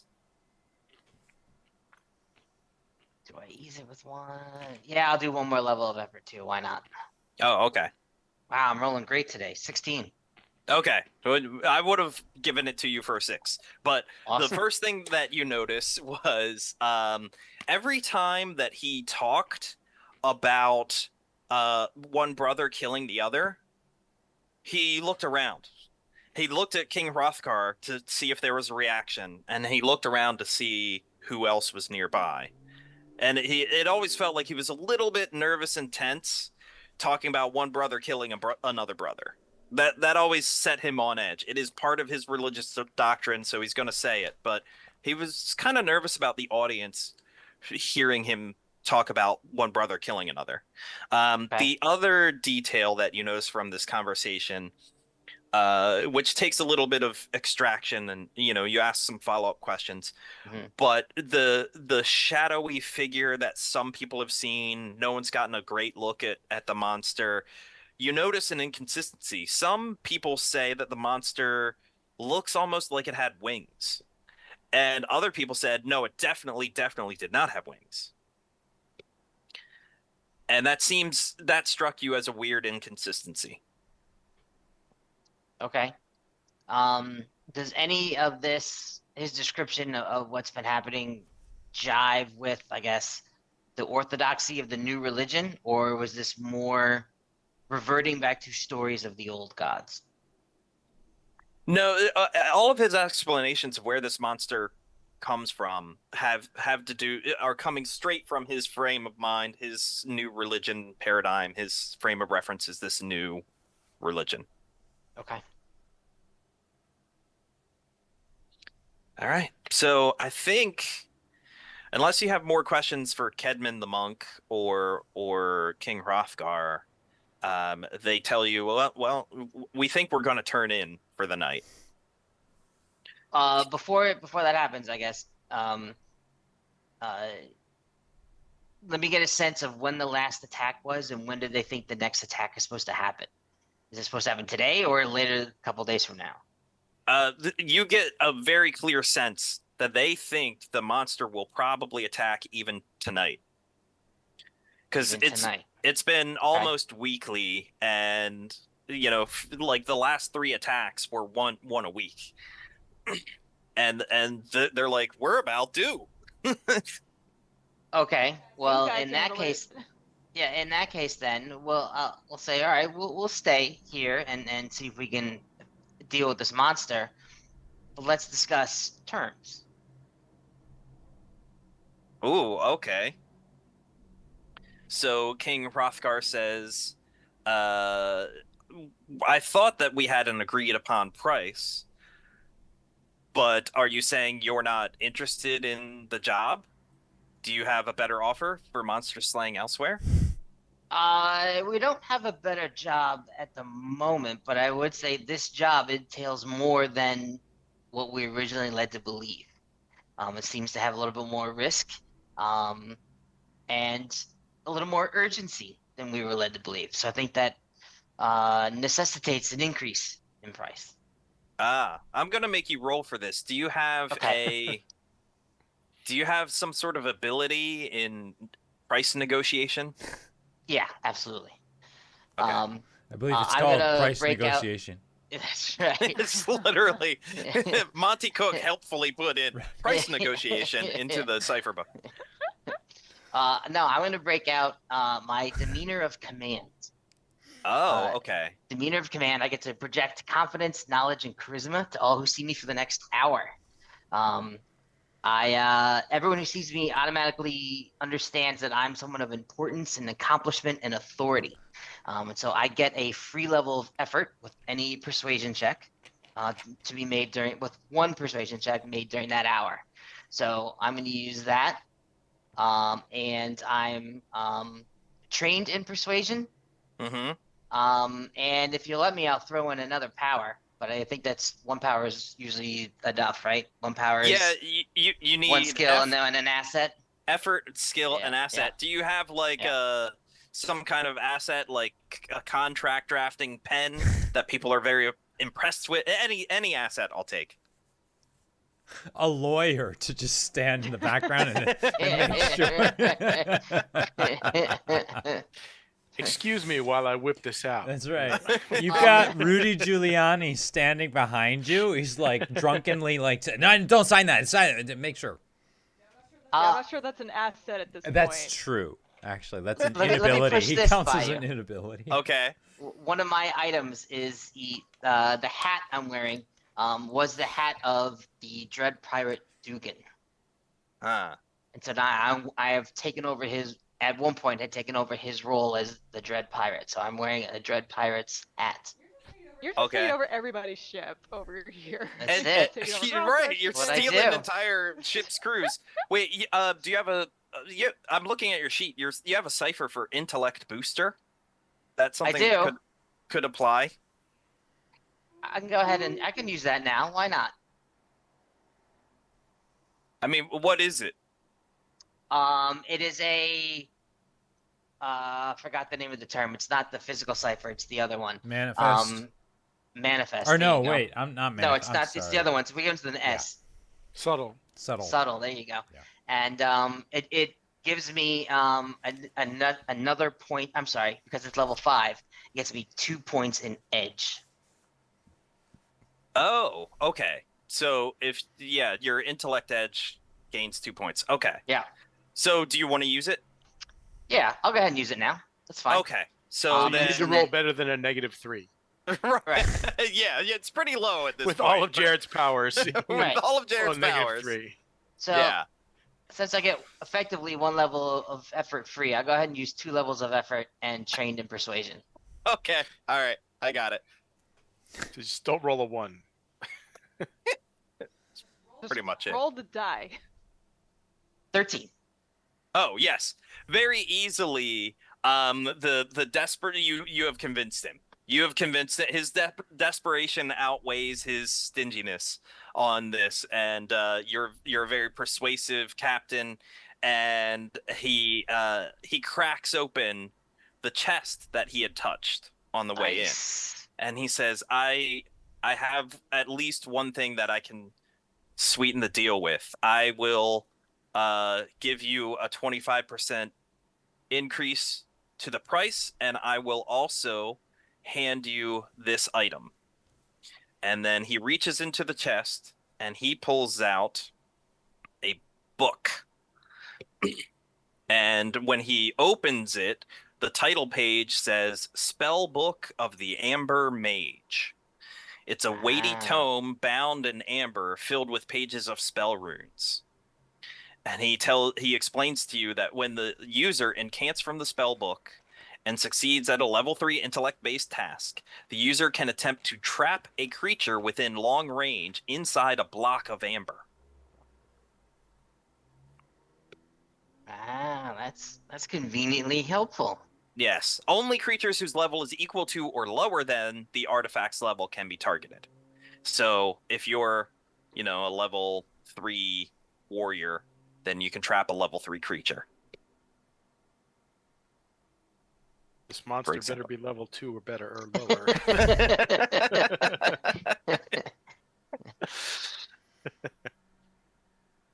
Okay, cool. So that was a good roll. Yeah, you bumped up your price and you got a free item. That's my job here, guys. I'm not much Well, of a brother, fighter. I'm but glad that you was my chose job. to tell us this. I thought this was happening in private, and you were going to keep that extra 25% for yourself. I thought about Well, it. you're all sitting around King Hrothgar at the table. When you Yeah, when you said making very 25%, I awkward thought you were going eye to say contact. here's a 25% coupon for the meat hall. Right. Paying that now? Right. Drink All you can specials. eat during happy hour. That's right. Wait a minute. 25-cent wings. Everything here is French fries. Well, brothers and sisters, I think this is the easiest assignment we've ever had. I think all we have to do is just put our sleeping packs on the floor of this meat hall and I wait guess Turn for off this the not lights monster to come in. and what could happen? What could go wrong? Yes, we didn't need that tracker after all. Come to us. Yeah. Well, if you had him, then you might have a different plan of, hunting down the monster, meeting him in an unexpected way. It's this way, if the monster shows up, he's controlling the situation. But if you wanted to catch him off guard, you could track him. But unfortunately, your tracker has Wow. an injured son. So, Okay. So we've learned that he doesn't enter the meat hall the same way twice. He's entered through the door and the windows. yes. Thinking And the- roof Is there a roof or fireplace? basement. There must be a big fireplace that he could crawl down, right? There is Can a I- large The smoke hearth, hole? which is Yeah. the opening is actually huge. I mean, it doesn't require an 18th century 7-year-old chimney sweet Right. boy to get up there. Like any human could easily Not climb like up the Dick ladder Van in the Dyke. chimney. Right. Hmm. Yes. Can I? So I think we set traps at each of these possible entry points of entry. Okay. I would like. So I have stealth. So what I would like to do is maybe compare the reports of where this creature has entered before. See if I can just maybe, I mean, if you'll allow this, discern a pattern, and then maybe make a likely prediction about where I think he might be, or she, or it might be coming in, if it were to come in later tonight. Oh, If I that's, see. If So that's okay. because you're a stealthy guy, you're basically saying, if it was me, how would I sneak in? Well, yeah, so I am a dishonorable warrior who lives in the wilderness. And I have Wilderness Explorer. But that's only good for the wilderness. But if I can apply any of that toward the interior. Yeah, I mean, the of- meat hall is surrounded by trees and bushes and shrubbery and tall trees and short shrubs. Once you step outside and look around the outside, trying to figure out how you would get in, you're basically in wilderness. home turf. So, yeah, that's your home turf. Could I see As soon as you step outside the meat hall, you're on anything home in turf. But do you particular want to that- walk outside? I mean, if yeah, I'd like to go alone with absolutely no cover. I'm not going to tell anyone where I'm going, and I'm Your going to take headphones with in. me my marijuana cigarette and smoke it, because no one ever dies in a movie when they're alone. Tell no one where they're going and smoke a marijuana cigarette outside. Hmm. Perfect. Can't go wrong. I would like to look out through the door. I don't see myself as being completely terrified at this moment. I want to get, like, if anything, to be honest, since I am more familiar with the wilderness, I think I would probably actually feel more comfortable outside the hall and just taking a look around. Okay. If that's okay. Just a quick look. Yeah. Are you really gonna go alone and not tell anybody? I will look at my companions, and perhaps they may, I mean, if it's okay to say here, maybe they may already kind of know this about me. Maybe I'm the guy that does this. And Yeah. So you get up and you give a nod, and then Freddy the fishmonger in particular, who's the more sensitive and attuned interpersonal person, goes, "Oh, all right, yes, he's gonna go good take at a lap." reading cold fish. Right. And so he immediately understands that you intend to go out of the building and go take a lap around it, do a perimeter sweep, and see what's going on. All right, so you're gonna go outside and look around. The ability that you're using is called stealth. If you'll allow me to do it. So it's called stealth, and it's really for me to move around on my own. And if you want, I can read it out to you. It's not really meant to use sort of in the reverse fashion. Yeah. So I do also have Wilderness Explorer. I get to ignore natural penalties. So that's not exactly the same thing either. I'm just asking if I could maybe use a blend of that to say, hey, I can look out and find out where the best place to enter this thing would be. What's wildlife navigation? Actually, That's yeah, on your you know sheet, what? too. Wildlife navigation. So let me take a look. I'm breaking my own GM role here, and I'm actually looking into the book to let you know. But okay. Wildlife. Oh, wilderness navigation. Wilderness Explorer.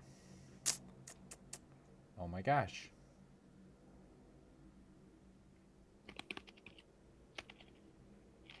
I'm very sorry. I don't see it here. I didn't write down. It's fine. Yeah. I'll just I'll count your wilderness explorer and your stealth as one ability. You combine those, you know, it's one ability. Okay. And that counts. And you also have ID plants and animals. Yeah. You said that. And I told you about the wood tables. And keep that in mind, actually. Which tables are the cheapest ones? Look like cheap replacements inside the meat hall. That might help you when thinking about how and where he went inside the meat hall. All right. Avoid the IKEA stands. I will do that. I will make sure to do that.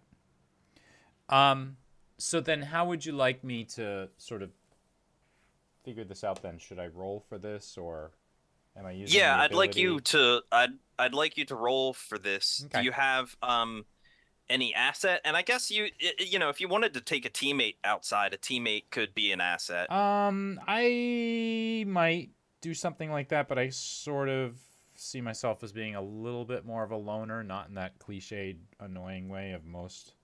But I think I just sort of work better maybe alone, or at least in this case, and probably need some time alone. I have a torch. I don't know if that's really the best thing to sort of... Oh, you know what? Can I do this? Can I have a horn. Could I blow the horn and sort of listen for...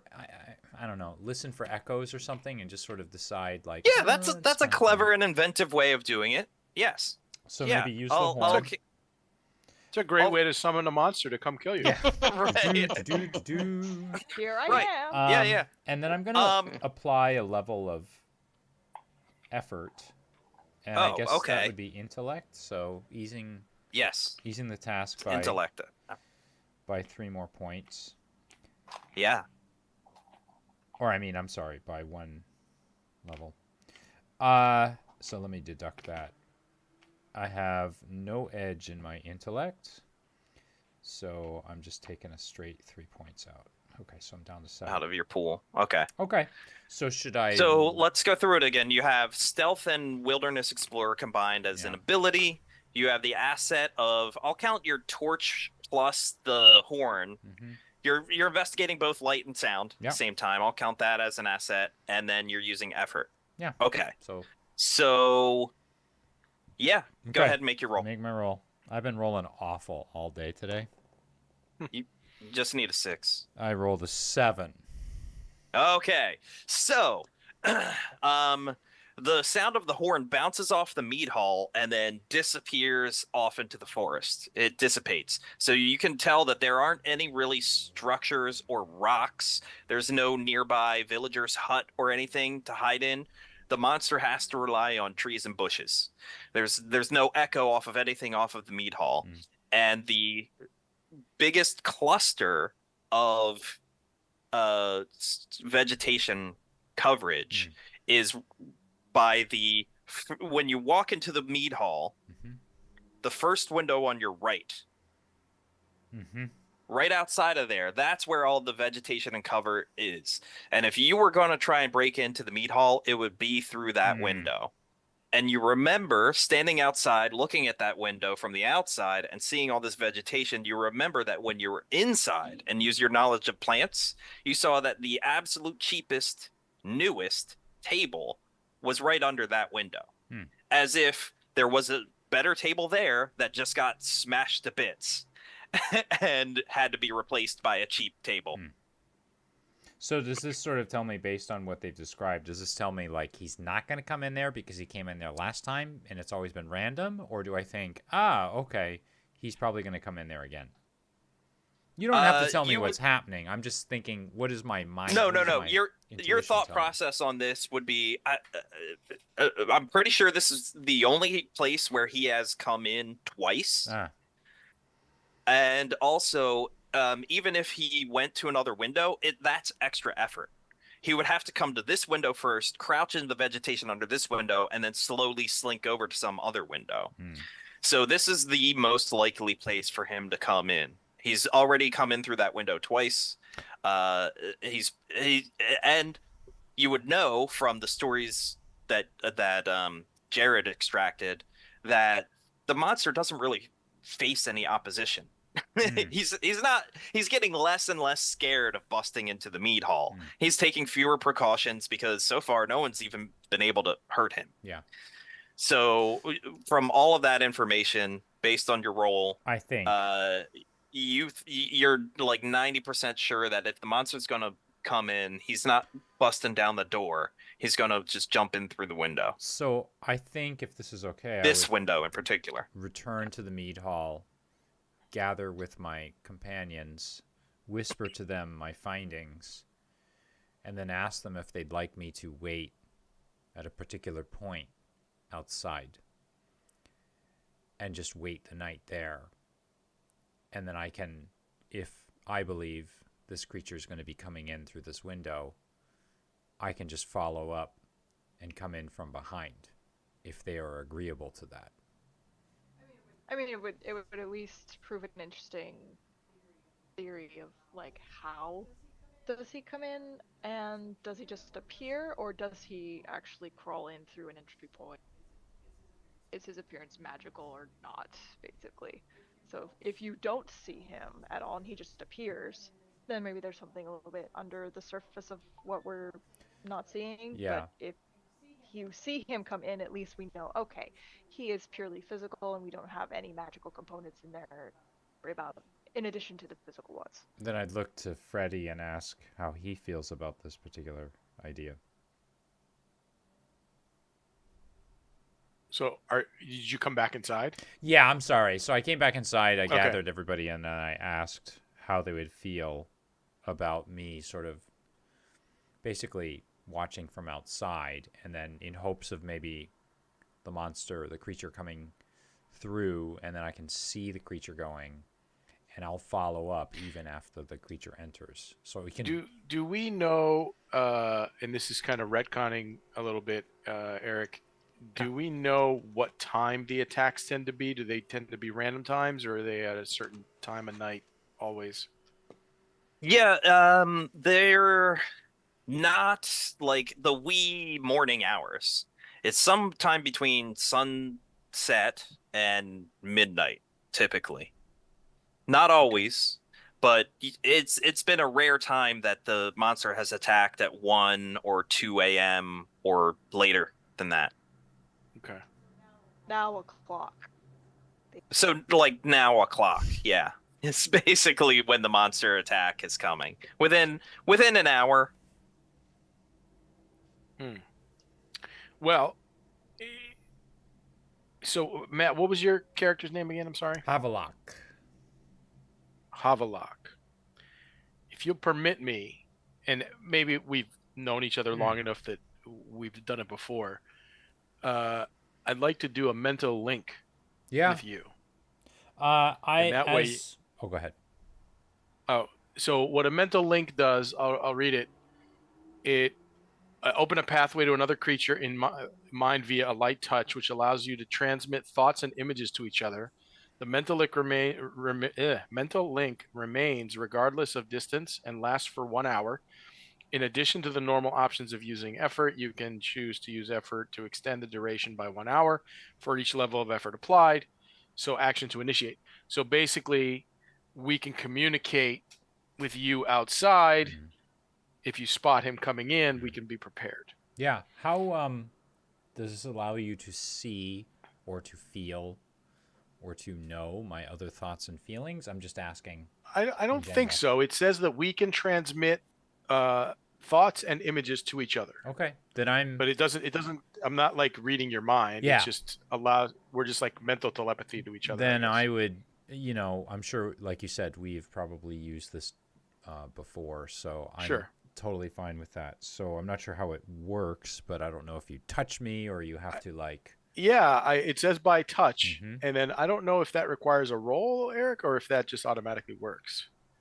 I don't know the mechanics of it either. Usually, if it costs points, like if it says like 2 intellect points or something, I think it's just you an just automatic spend work. the points and don't roll. Yeah, then it is. It's Okay. an intellect point. So so now we're linked for at least 1 hour. If it goes longer than an hour, I can expend effort to extend it. So okay. And then we still got Marin and TBD. What are you guys doing? Do you want to? I mean, and also I have to ask: is Havelock going outside? Yeah, and waiting, and where? And then are you going to take 1 or 2 of your teammates with you, or are they all waiting inside? Group decision. I was going to say my thought is you're all like the wall that stops him, right? So you have to sort of be there to stop him. And my strength, at least in this particular case, is that I'm coming up from a direction the creature doesn't expect. So I may be only one person, but I have an ability in stealth and navigation and exploration. So I feel comfortable attacking from the rear, essentially, which is what I'll be doing. So I figured I would just be out there alone. plus with the mental link, if he gets murdered, we'll know it and then we can instantly. Right. You'll know you don't have to go out there and look for me. You can just stay warm, huddled around the fire. I mean, as long as everyone's okay with that. Yeah. I mean, I think that makes sense because then Yeah. if he breaks in here, then you can backstab him. Yeah, that's essentially it. Is I never met an enemy I didn't stab in the back. Couldn't stab in the back. Yeah. Okay. So are you just getting set up for this plan? Anyone else? I'm gonna set myself down basically where the most optimal position would be for my attack skill set. What kind of weapon are you talking about? Shooting an arrow, or are you gonna flipper him to death, or like what kind of attack? No, bounce a ball in her nose. Right. To distract him, quick.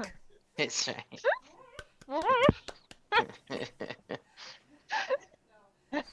No, so I have a harpoon. I'm thinking of it as like these really big, mean hook things with a rope attached, so it can also like rip open flesh and cause as much damage as possible on the recoil. And also a bashing weapon, which is that's right, the club with the shark's teeth. Yes, it's a whale jawbone with the shark's teeth embedded inside. So I would say also it's like sort of bashing and ripping. Yeah, so I would say for you, based off of Havelock telling you which window he thinks the monster's coming in, which is the first window on the east side, you want to go to the west side and sit on the west, lean on the west wall with your harpoon, and so you're on the opposite side of the mead hall, kind of halfway down the mead hall, not directly across from the window, but at an angle. All right, and TBD. Well, talk to me again about the special item the king gave us. Oh, okay. How that works. It's called Spellbook of the Amber Mage, and it allows you to trap a creature in a block of amber if it's your level or lower. Okay. And what do I have to do to activate this? You have to open the spellbook and read. Okay. Um, And there's another cipher floating out there. I don't know who in the group is holding on to it, but Heathcliff gave the Angelic Ward statue. Correct. Did you just pocket that? Well, yes, since I Okay. saved his Naturally. life. So right. So it's on your person. No one was I mean, looking? he gave It's it to on my you. She took You it. person, didn't. Right. Yeah. All right. and I'm just kind of like, rubbing it because Mhm. it's cute. Okay. So yeah, you got the Amber spellbook. okay. Steve, is this something you're more interested in doing, or do you want to leave this to me? I mean, I do have magical inclination. If you don't, I certainly could. Yeah, that's fine. I mean, I don't really have anything else I'm gonna be contributing to too much. I'm not much of a fighter, so All right. So that, I mean, if you want to, if you want to use that as a weapon, you can. Can mean, I- It's up to you. reluctantly step forward at this moment. And Yeah, I kind of sure. groan, like I don't want to do this. But if we have this weapon, maybe coming in from behind when the creature is least expecting it, can't see it, has no idea what's coming at them, might be the best course of action. When the creature comes in through the windows, it'll be expecting a traditional attack or defense or nothing at all from what the king has told us. So if you keep it at bay for a minute with standard sword, shield, arrows, I can simply sneak in from behind when at least expect it. It's not really something I want to do, but Well, would this make the I most think sense? more than that, will you have enough light to read if you're outside? Well, I'll come in through the window. Also, Oh, okay. can you read? Yeah. Because I think Matt, you have the lowest intellect score of the group. It's up Oh, to wow. you. I mean, full disclosure, I have an intellect of 7. Actually, no, I have an intellect of 10. That is, the pool is But you down spent to 3 7. points. Yeah. It's down to 7. Use one intellect roll and you But- pass out. You know, in this, right. If I have to think, I make one thought travels from one area from one synapse to another, and then I'm exhausted and have to take like a full, like I have to roll to recover. Well, I don't know. How about- I will be honest. I sort of feel like I could make out and push through something, but if this is in a language that I do not understand, I doubt. I don't think I'm a complete dolt. Yeah, but I mean, I'd say, if I mean, it's a good idea to have a weapon, for you to use. I don't know how the spell book works. Like, mechanically, is it, the better you are, the better it works, or is it, No, I mean, I could just say you just sort of hold it in one hand and point your other hand at the thing that you want trapped in amber, and you read like 3 words. Yeah. It's very quick. It's not a big, complicated, convoluted process. But Okay. yeah, Or alternative solution, we send in Jared, the contract negotiator, and just make him go away with the contracts. Yeah. we Let me bring make you a in better we offer. bring in TBD's lawyer to serve Yeah. to serve the creature with papers. right. When we and the creature will oh my gosh, I've been served. This is a cease and desist. Oh my You're an God. illegal. You Yes. want meat? Okay, we give you lifetime supply of meat if you just leave us alone. Non-monstering agreement. Right. Sign here. Excuse me.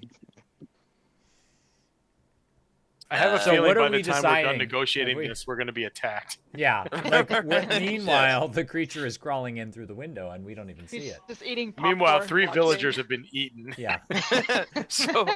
So who's where right now? I think we've established Well- Michelle is opposite the window with her harpoon. I'm gonna go out you know. into the woods one way or another and watch from a good vantage point. It's just a question of whether or not the group would. I mean, like I'm me cool to with you take taking the book if you want to take the book. I mean, it's TBD's book right now, so. Yeah, that's fine. If you think you Okay. got the element of surprise, go for it. So then I would sort of like dig in someplace, a vantage point that, you know, gives me like a certain field of vision and maybe is protected from the rear. Okay, I need you to roll. Wow, that sounded like. So Oh. I'm gonna use everything I That have. was fast. So, once again, I'll try using my horn, a combination of my horn and maybe some candles, or torches, and I will use stealth. And I mean, because I'm like moving, do you think I should use speed, or am I? Is this like something I'm thinking No, through and I should use intellect? No. This is a speed roll. Okay. This is a speed roll. So then I'm going to apply 2 levels of effort to this. So I'm easing the task by 4. So my asset is the horn and the torches. The ability is stealth, like I'm going to sort of hunker down someplace. And then 2 levels of effort.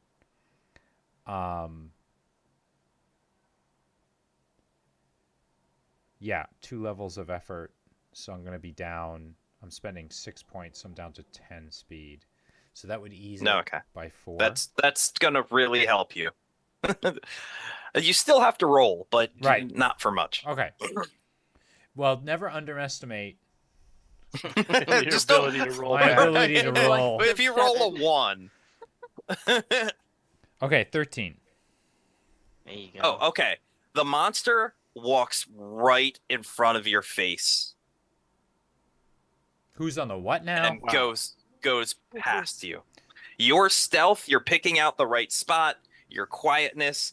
Once you blew the horn and figured out your spot, you tucked it away and moved silently. You blew out your torch. The monster has no idea that you're there, Do I need to but it walked right in front of you. transmit this to Freddy, or does he just automatically pick up on it? Well, I think you have to actively You gotta send text. the image. Send the image So in that the I'm, thought. Yeah. let's just say that we've done this before, and I'm just transmitting. Even All right. though like I might not be seeing anything, I'm transmitting to get a second set of eyes on what I'm seeing, so that maybe Freddy might spot something that I don't. But I would assume, since this is so obvious, a chill goes down Yeah. my spine as the creature just passes in front of me. So how So big I'll- is it? It's 7 feet tall. All right. Well, I'll raise my hand in the signal to the 2 inside that something's coming, and it's coming to the window, obviously. Yeah, it is coming to the exact window that you predicted. Can I Okay. make one suggestion, Eric? And I apologize. Sure. We're coming up on 2 hours. I'm not saying now, but would you want to think about a break here? Or Oh, not yeah, I here, didn't realize. I'm not used to being responsible for for anything. clocking the breaks. For anything. Yeah, I'm usually the one goofing off I'm the most. only suggesting it. You don't have to do it. Yes. Just if you think another 10 minutes would be best, or if you No, think That's great. Let's take the break now, right before we get into this. Okay. You've seen the monster. He's heading for the window you predicted, and cut. all right. Yeah. So And nobody dies before intermission. It's right. perfect. So right. So tune in, folks. So ladies and gentlemen, we're going to be taking a 10-minute bio break here. Thanks a lot for tuning in. But if you want to come back, I'm going to run a countdown, so those of you watching live can follow along. We will be back in 10 minutes to finish up the second half of tonight's Friday Night One-Shots.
Okay, ladies and gentlemen, we are back tonight. And if you've been tuned in through the first half, you know that we're at a very crucial point in the adventure. However, if you're just jumping on, essentially, the four of us, Havelock, Marin, Freddy, and TBD, have just accepted a contract to destroy a monster that has been plaguing a mead hall that was constructed and built in honor of King Hrothgar, who was the person, the lord, the king that hired us. Not sure if you're picking up on any of the nuances or overt, clear signals of what we're running or what Eric Witmer, our game master of the night, is running. But that's where we are at this point. And Eric is running his very first game ever, and he's agreed to stream it. And so far, we're like super happy with it. So if you want, you're welcome to just sort of jump in right now and watch. You can also do the old rewind thing, but I highly recommend watching live. It's just so much more exciting. So, Eric, can you sort of bring us up to speed as to what we're all up to, or would you like us to? Sure. No, I'll do it. For my first game, I wanted to start in media res, where you guys are already in action. I like that. Yeah, you do your first roll very early on. Introductions, kind of a boring tell us about yourself, should be folded in to the story where you have a character that you need to introduce yourself. You've done that. And then you got your first mission, which is the king told you that there's a monster that keeps attacking this meat hall. Mm-hmm. So you just sort of set up a plan to kind of trap the monster. And the monster has just appeared. You're sort of outside perimeter check type of person, which in this case, Matt, has just seen the monster walk right. He got pretty lucky with his roll, and the monster went right past him without noticing him. And it's headed toward the window of the meat hall. And at this point, the monster puts its arms in front of its face and jumps through the window, crashing through the glass. And it lands on the first table, almost breaking it. It's kind of unsteady, this table. Matt. I'm so sorry. Yeah. Is it okay? So you've mentioned that I'm outside, I'm hidden, and the creature unexpectedly, but luckily for me, has just sort of walked by without noticing me. Do I feel comfortable keeping a safe distance behind it and sort of like shadowing it as it goes? Or do you think, or would I think that it wouldn't be the a safe thing to do, or... Yeah, with your experience monster hunting, with your natural stealth and wilderness abilities, you feel like you could basically have your face pressed up against its butt while it's walking. Like, that's how close. Well, I don't think I'm going to do that. I appreciate you might not want input. to because of the smell, but you feel like you could walk right behind this creature without being noticed. So I think I will do that. It is speed walking, though. Yeah. Speed walking. You know what's so funny? Might I digress here for a moment? I've been playing Ghost of Tsushima for like months now, and I can't get my mind out of like seeing a little triangle symbol on the back of anything I'm like following, even in real life, and even in the way I move. I'm always trying to stay out of someone's peripheral vision. So, in the grand tradition of Ghost of Tsushima and Jin Sakai, I would like to stay as much as I can in like whatever the negative space field of vision of this creature is, and just stay behind them but not too close, and just sort of, you know, I'm imagining that it's gonna burst through or watch for a while or something, and then when it does, I'll make my move and follow up as quickly as I can. So I'm sorry. Yeah, That's a lot to describe what I'm trying to do, but it makes a beeline straight for that window and then kind of hunkers down and puts its feet, its arms up to jump through the window. Are you going to do anything when it stops walking and preps to jump? I Is think that all like that I'll a do, moment you what want I'm to do going to something? use is the sound and the noise and all of that stuff to just break out of my stealth and just bolt toward the window, because I'm assuming that the cover of the window shattering or the shutters bursting or the screams of it or whatever are going to cover me to get up to the window so I can be there when it attacks my friends. Okay. That's all. So it jumps through the window and you get right up to the window, sort of like looking in to see if it's attacking your friends. You wouldn't have known this until you saw it in action, but it's a fairly bouncy monster. It takes leaps like the Incredible Hulk, and it immediately jumps in the window and gets into another jump. And Steve, I'm gonna need you to make a speed roll. Is this like an avoidance type thing? Yeah, it is. Its jump is headed straight to you with hands outstretched. It wants Got it. to scoop you up for sure. All right. So I don't think I have any. I'll use effort, but I don't think I have anything that I can use to avoid or any skill Mm-hmm. to avoid. So I'm using it by 1 with effort. Okay. Oh, and I rolled a 19. No. Okay. With a 19, you sidestep, and the monster's hands go right past you. But you also get a minor effect. I do So get a minor what would effect. you like your minor effect to be?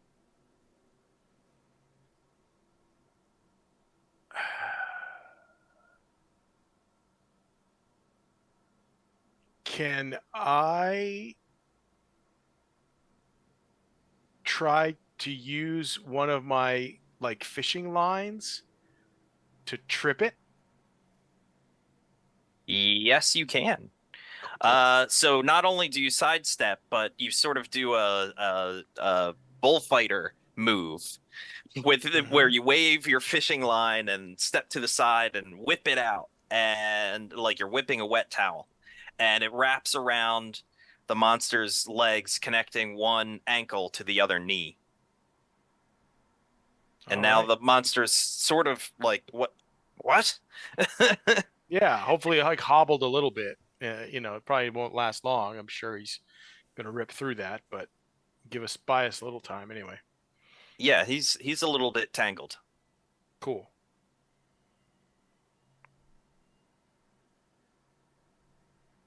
And then what's the rest of the group doing? They're watching you get attacked.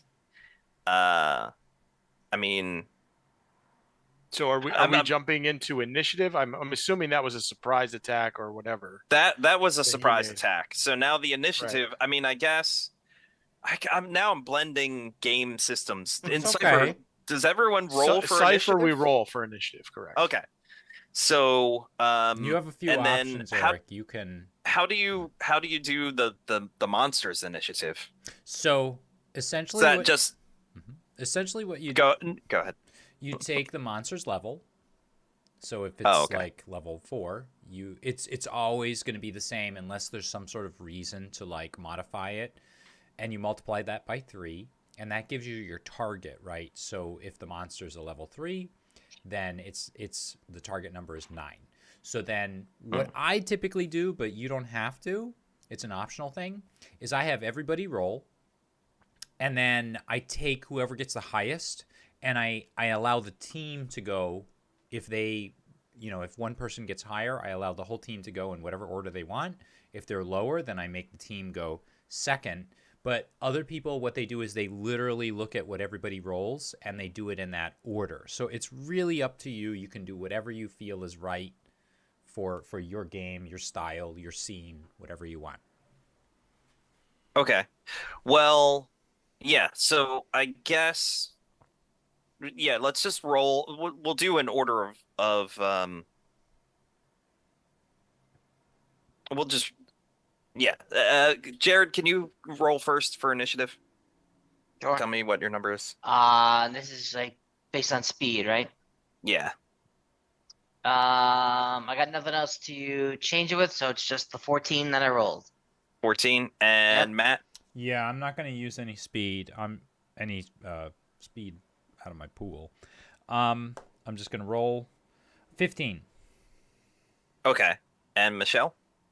I think, I mean, it's been over a year since I played anything in Cypher System, so you'll have to forgive me No, if it's all I right. mess this up. But I think I'd like to apply a point of speed from my pool to this roll. So what you want to or do, would I Michelle, wait is for you that? want to Yeah. spend 3 points from your 3 speed points. pool, and that will ease your task by 1. So essentially, it's going to bump your roll, right? Okay. So would The that just cost be is like reduced just for by edge. initiative or for anything else I want to do for I'm sorry, my Michelle? turn? So that's just for the initiative roll, Just for right? this It's not initiative for... roll, you're going to lose the speed points. If you Okay. have edge in it, do you have edge in speed? I do, but I think actually now I think I've changed my mind. I think I'll save my points for something else a little bit later, but I guess I'll just do a straight D20 roll, is that right? Mm-hmm. Okay. All right, let's just see what it goes to. Oh, that is a 2. Mm. Oh no. Well, it looks like Matt has initiative here. So if he wants to take an action before the creature regroups and with the fishing line, which I guess Steve's fishing line has bought him a second too, but he would be the next to go. Yes. So do you want me to roll, Eric, or no? Ah. Or did that count as my action for the turn? I feel like that was your action for the That turn. was my action for the turn. Yeah, perfect. Yeah. Okay. All right. So here's what I'm going to do. Attacking from the rear, I'm going to use an ability called Hemorrhage. And I have the one too. so for spending Cool. 2 might points from my might pool, I'm going to do an extra 3 points of damage. And spending these 2 might points, the creature is going to take another 3 points of damage. If I'm successful, is going to take a second round of 3 points of damage on his next turn. Mm, Or I'm sorry, okay. on my next turn, I think it is.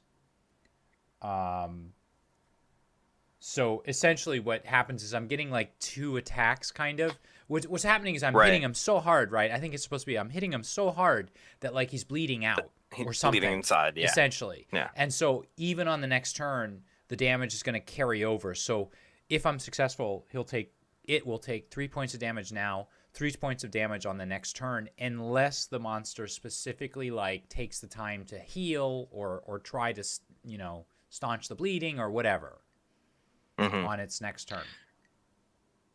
Okay. So yeah. So then let's roll to see if this hemorrhage hits. So I'm going to count that ability as 1 easement. Okay.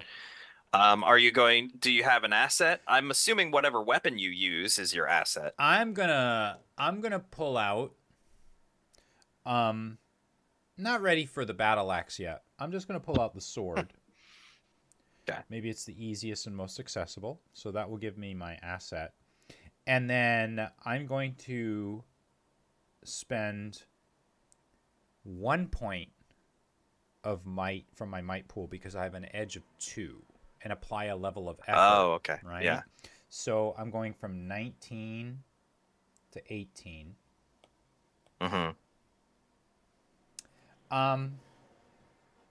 Yes, so that's 3. You know what? I don't know who this monster is, and I got points to spare, so I'm going to spend 2 more pool points and go down to 16 to apply a second level of effort. So I'm going to try, in other words, to ease the task by 4 levels. Okay. Okay. Yeah, I mean, you've eased the task a lot, so just don't roll a 1. Well, I'm looking for a 19 or a 20. Or actually, 16 to 20. Oh, darn. So it's a 9. I was hoping for like 16 to 20 just to get some extra. So I should have Well, done... it's harder Right. than If one. that hits, it's 3 points on It his hits. turn. That hits, and you get he's down by 3 points right now. And then 3 on the And next. then next unless- turn he'll also take another 3 points of Yeah. damage from bleeding out. So and that also staggered the monster because it's a hit of 3 points of damage. That knocked him back, and he actually was unsteady on his feet already from the fishing line, which at this point snaps. And he's able to snap it, but he's also steadying himself. So he's reeled back. He's a little off balance. So that gives everyone in the group the chance to make an attack. So even though Steve sort of expended his turn, now he can get in on the action. And actually, Steve, could you roll? Just I want to see if you or Jared should go next. Oh, okay. 9. 9. Okay, so Jared is a little bit aback, and you know, Steve, you've had your action, so you need a second to pull out a weapon or whatever you're gonna do. So I'll go with Yep. Jared next. Okay. I'm gonna use my big trick here up front. I'm gonna use. I have one more Cypher. It's a force ray emitter at level 6. Okay. Nice. Hey. So I'm gonna hit him with that. James Okay. allowing a force ray emitter in a fantasy Well, it's setting? a magic thing. It's it emits a force ray from like a magic crystal of some Yeah, it's kind. my Eldritch medallion. Just being goofy. Right. That has to have a roll, correct? To make this hit. Yes. Okay. Then I want to use the taking advantage ability. It says when the foe is weakened, dazed, stunned, or moved down the damage track or disadvantaged in some way, my attacks against that foe are eased beyond any other modifications due to the disadvantage. Okay. Well, I'll tell Don't know you, what that means. not only was the monster hit, but you're at this point standing behind him. All right. So his back is turned to you, so that allows you to take advantage of the fact that he's not looking directly at you. I mean, he was attacking Steve anyway, so Okay. I'll allow you to use that to ease the task. You got the Cypher. Yep.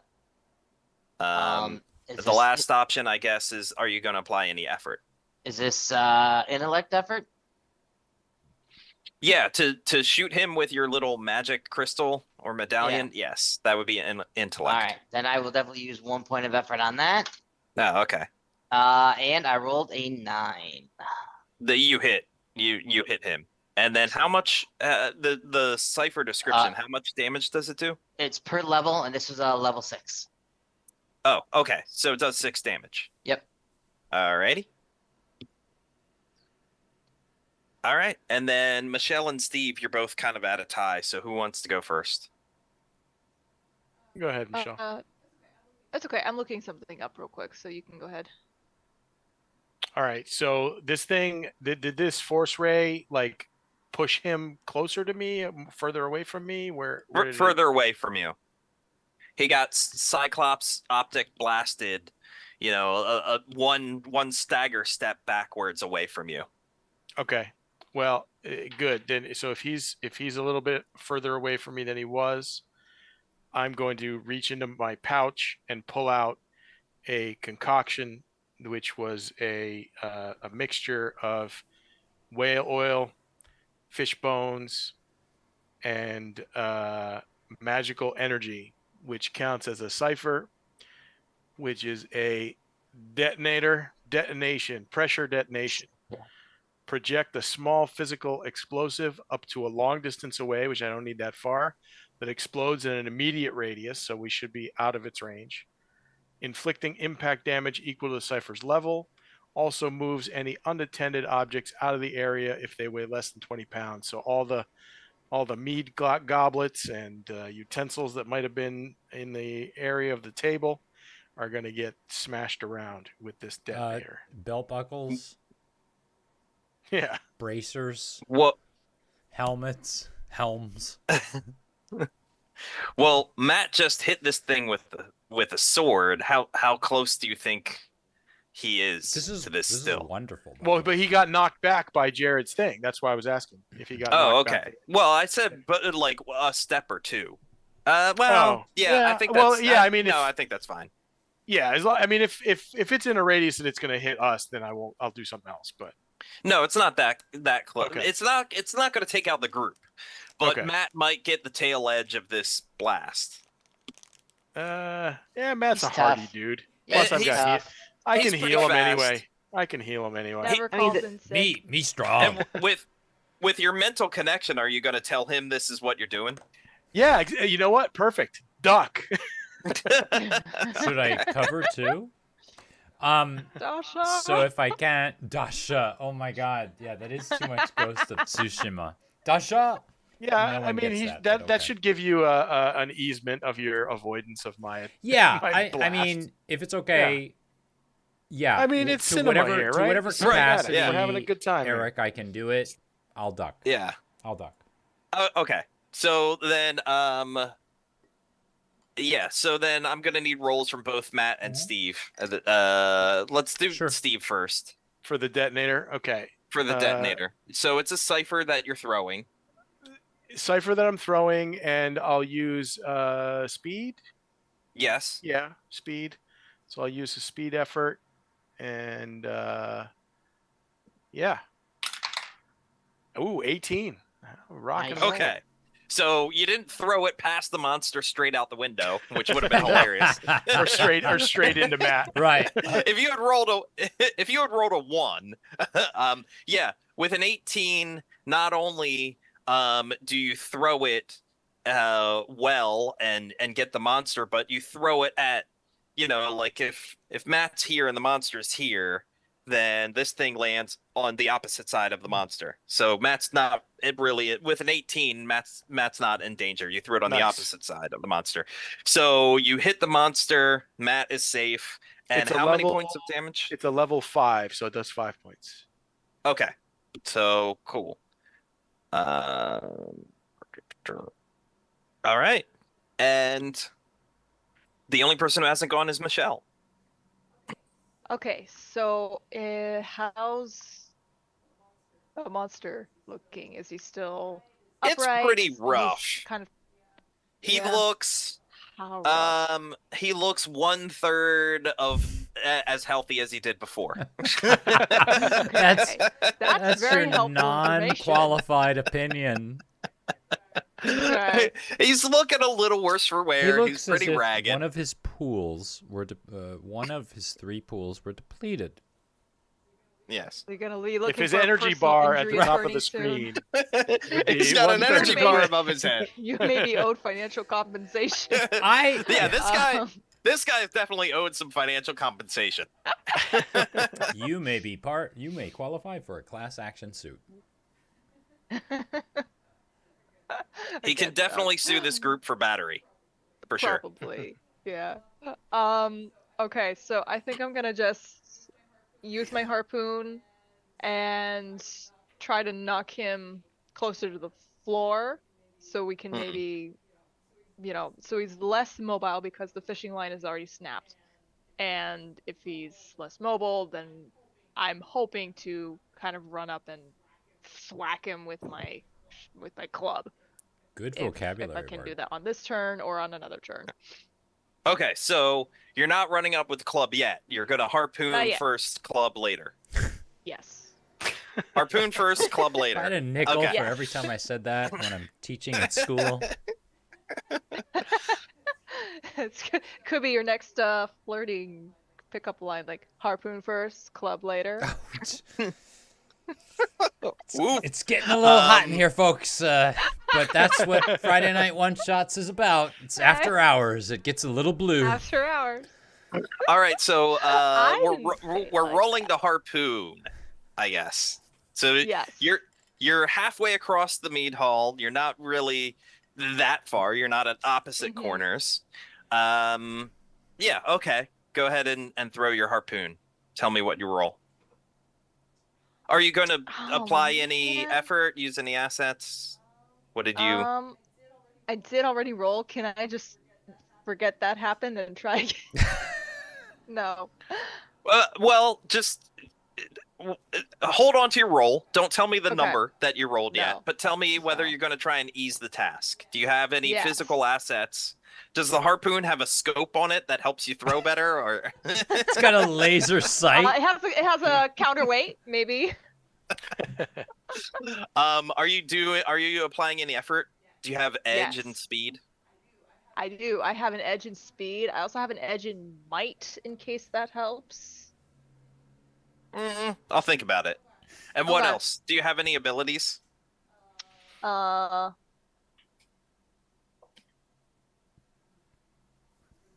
For this particular attack, other than running, I don't think so. Okay. All right. Tell me Yeah. what you rolled. 3? Yeah, that's not enough. Your harpoon goes whiff right past the monster. You missed. It would have been a headshot if it was 1 meter more to your right, but No. you're off by like 3 feet. Head level, but 3 feet off. All right, so everybody's had their turn. It's the monster's turn. He is bleeding. He is screaming. He is pissed the F off. And he's holding what looks like He's hemorrhaging. He's hemorrhaging. He's holding what looks like a stick.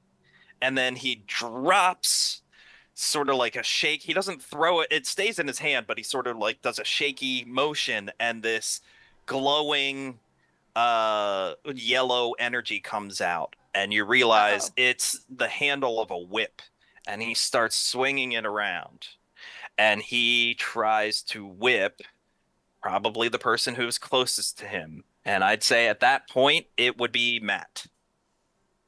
So Make a defense roll. You're going to need to make a defense roll. Okay, so first of all, I'm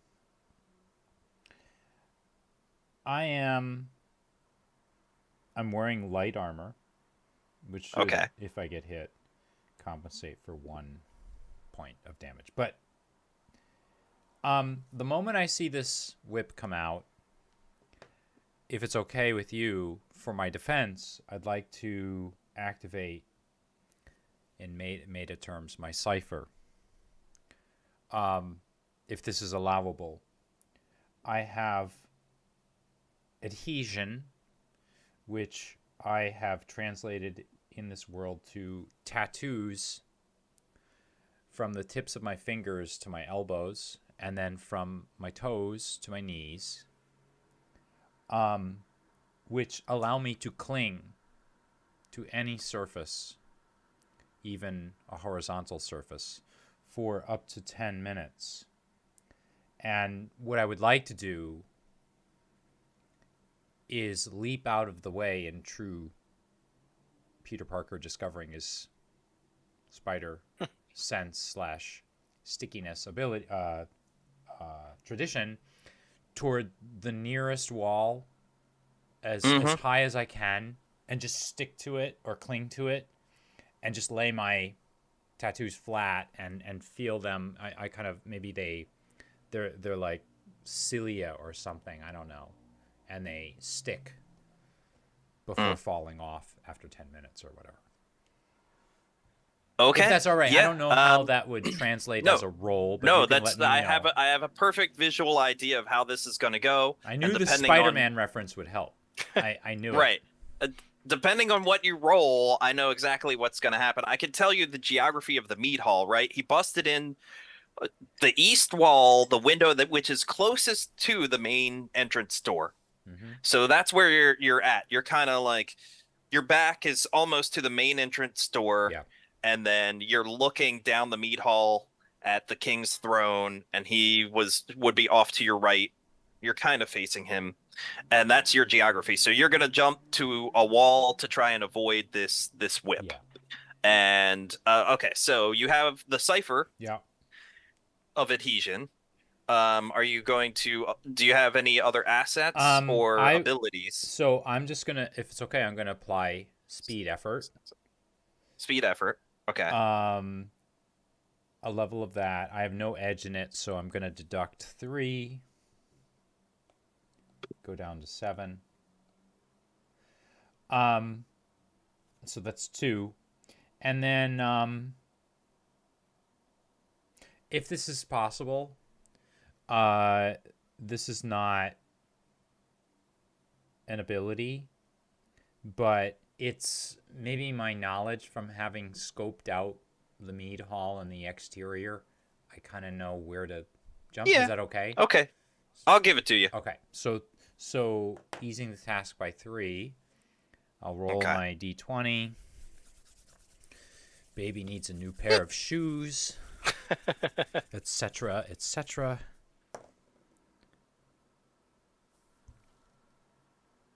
It's a 4.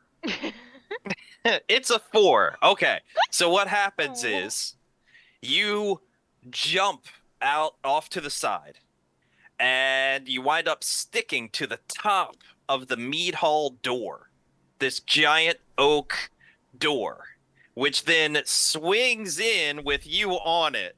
And you come back towards the monster, which I like it. allows You it had the my whip hopes up to for a connect with moment. you. You had You rolled a 4. Can I take a moment to appreciate from one GM to another? I appreciate the craft of this. What I like is how you sort of took something, you decorated it in a way where it appears like everything's working fine, and then it swings back, and then you truly show me what I rolled. So I like that a lot. So okay, tell me the damage, or tell me the whatever. Yeah, sure. So this well, let me check because he's using his Cypher.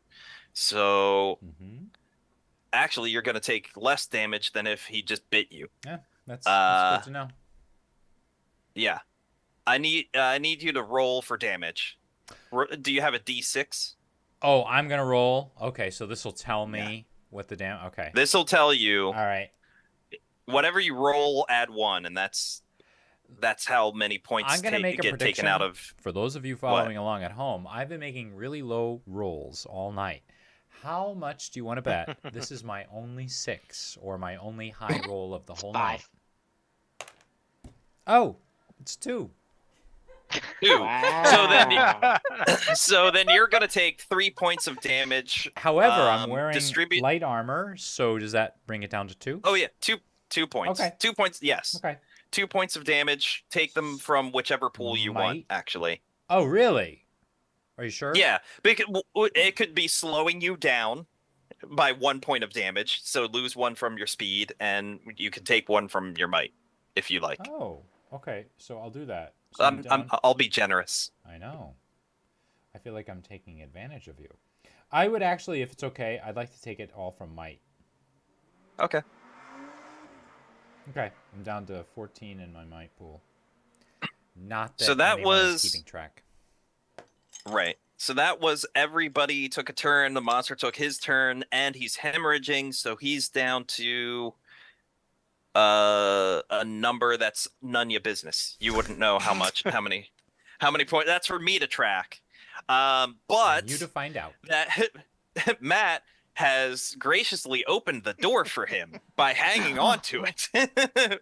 And the monster takes this opportunity to make a break for it. He is leaving the mead hall, and you've got about 1 shot to attack him before he escapes into the darkness. Who's going to go? Actually, if anybody wants to go, I'm going to have you roll to see who can attack because only one of you can. Okay, Michelle, you want to attack? Does anybody else want to? I I would was like to kind do of thinking of alright, it, I would but have- I will defer. I would have done another action, but it would have been hopefully to keep him here Okay. rather than So- an attack. So I was going to try So the book. Oh, okay. Well, I'll have the three of you roll and see which one goes first. 7. 6. 9. 6. Matt, you get a chance to hop off the door and try and do something.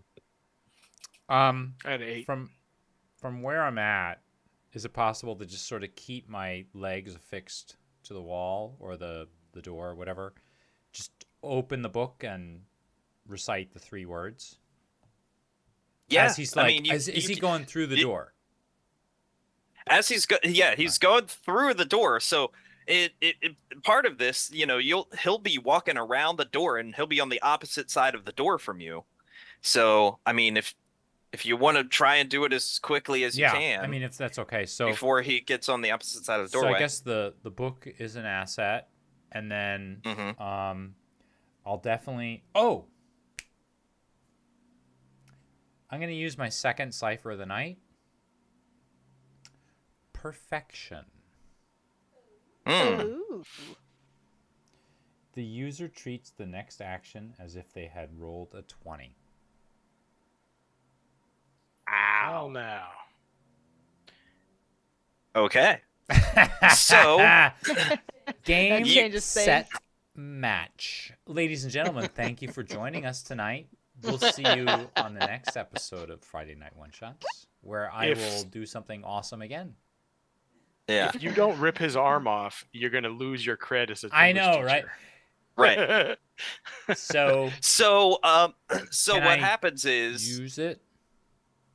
yeah, you can use your perfection cipher.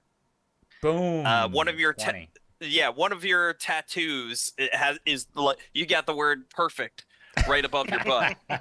And it just Little glows tramp with stamp. magical energy or something. I don't know. You have the word perfect as a tramp stamp, and it glows with magical energy. However you want to do it, I don't know. You tell me. How does this cipher work?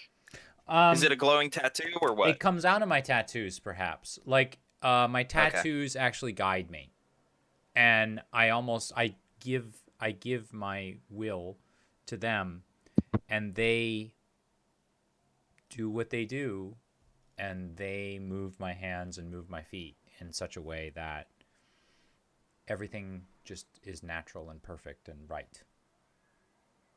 Okay. So then you lean back. I wish I had an action figure to like show you as you're completely horizontal but stuck feet to the door, and you You're crack open the sentient book. gecko.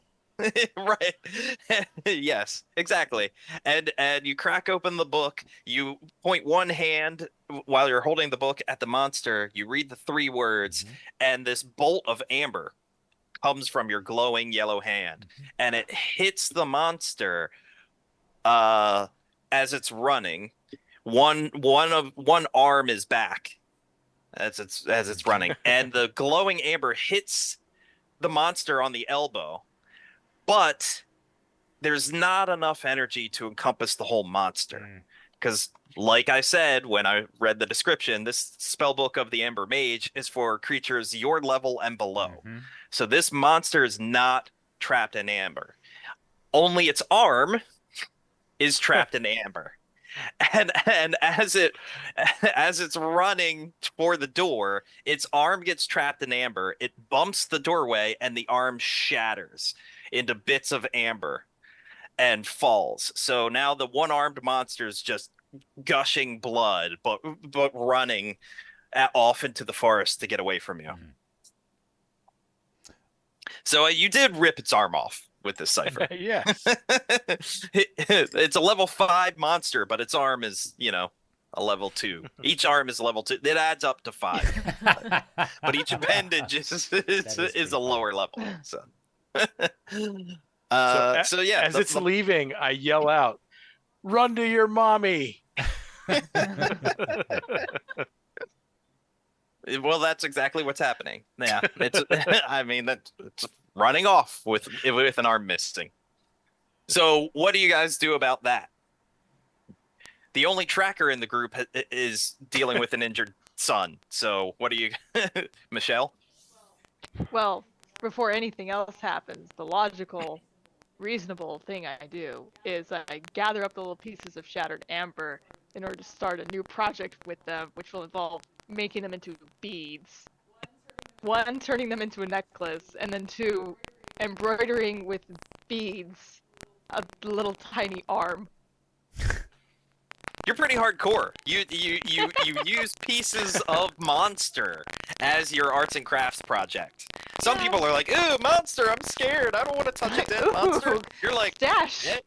stash. Part of my stash. Am I able to extract some of its blood from the amber and build an island it. full of creatures Spare no expense. to make an Clone a bunch of amusement them. park? To make an Right. amusement park? Yes. Well, there's blood everywhere, so you're good. Yeah. Hold on to your butts. Nobody, you were so obsessed with what you could do, you didn't think about whether you should do it. Mhm. Life finds a way. I don't know. Do we chase this thing? Or I mean, I guess. 'Cause I guess Michelle, are you that- gonna grab your harpoon out of the wall and Yeah. run after it? Yeah. Yes, I will do that. I am Okay. trained in running as well. Ooh. Okay. That might help because I was wondering how are you guys gonna know where the monster went? And you might run fast enough that you can see exactly where it goes. I can't. I My jump short, in? stubby legs. Don't worry, Okay. Detective Baby Legs, I'll carry you on my shoulders. TBD. Yeah, can I try one thing as it's leaving? Sure. Alright. I want to try an initiate fast talk. Which would allow me to convince the creature to do one reasonable action in the next round. And I want to yell at it and say, stand and fight. You'll regret leaving. Okay. I mean, it is already out the door, and you are screaming after it. But I will let you do that. Okay.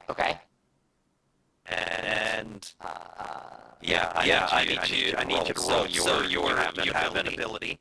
Are there any assets you can use, like a megaphone or something? You don't have any physical assets for this. A horn? I have a hunch. But maybe I could let you borrow. Yeah, I mean, otherwise I don't have any other assets. Okay. So you have the ability. You're gonna just run past Michelle, grab her on the way to the doorway, and then talk through it. Absolutely. Okay. And then effort. Yeah, I'll use one level. That's fine. Okay. That's an 18. Oh. Wow. Okay. The monster turns out in the darkness on the dirt path in the road. The monster stops and turns and looks at you and roars and starts coming back. Excellent. All right. He sees a branch broken off, lying in the road, and picks it up because he dropped his whip.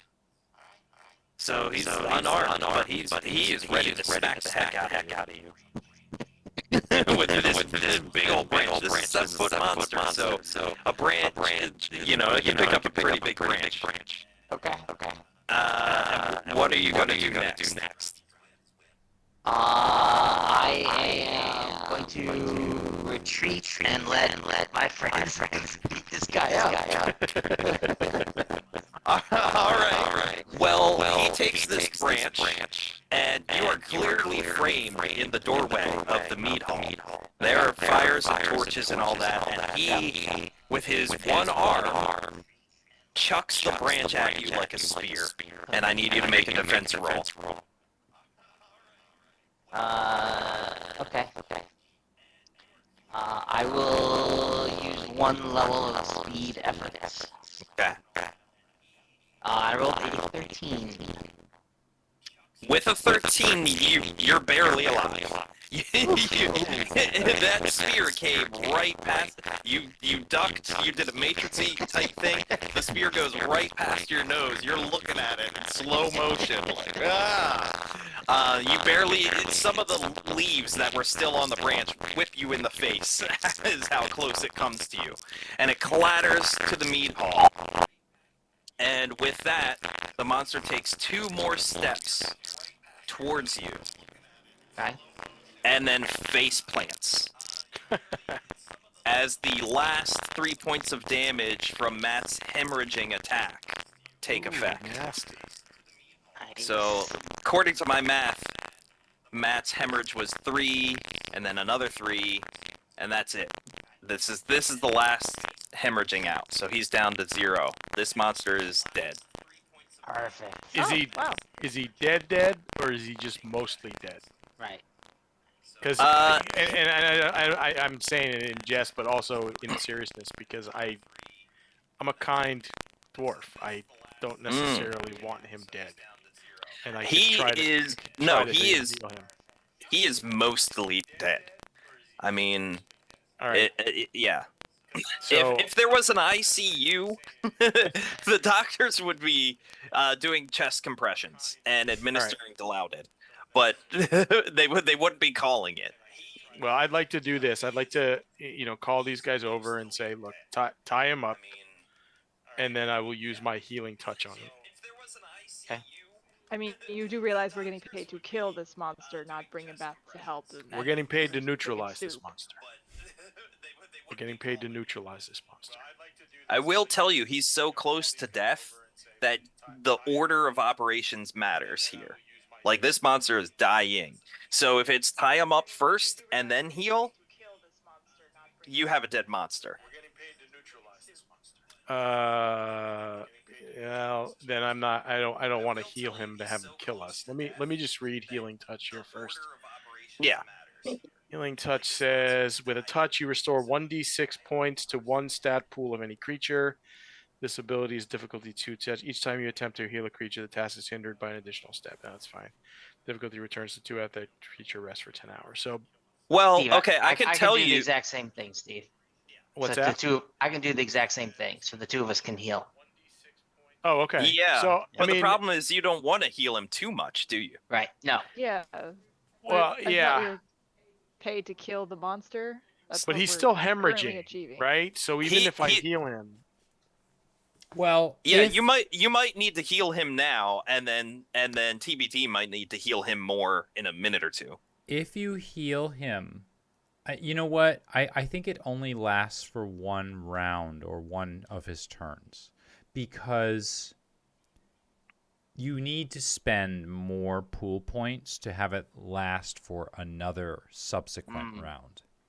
So if he's already, he's lost the initial damage, and now if this is the second round of damage for him, he's going to lose it unless Freddy or TBD or Marin or myself, we somehow aid him and apply and try to staunch the bleeding or whatever it is.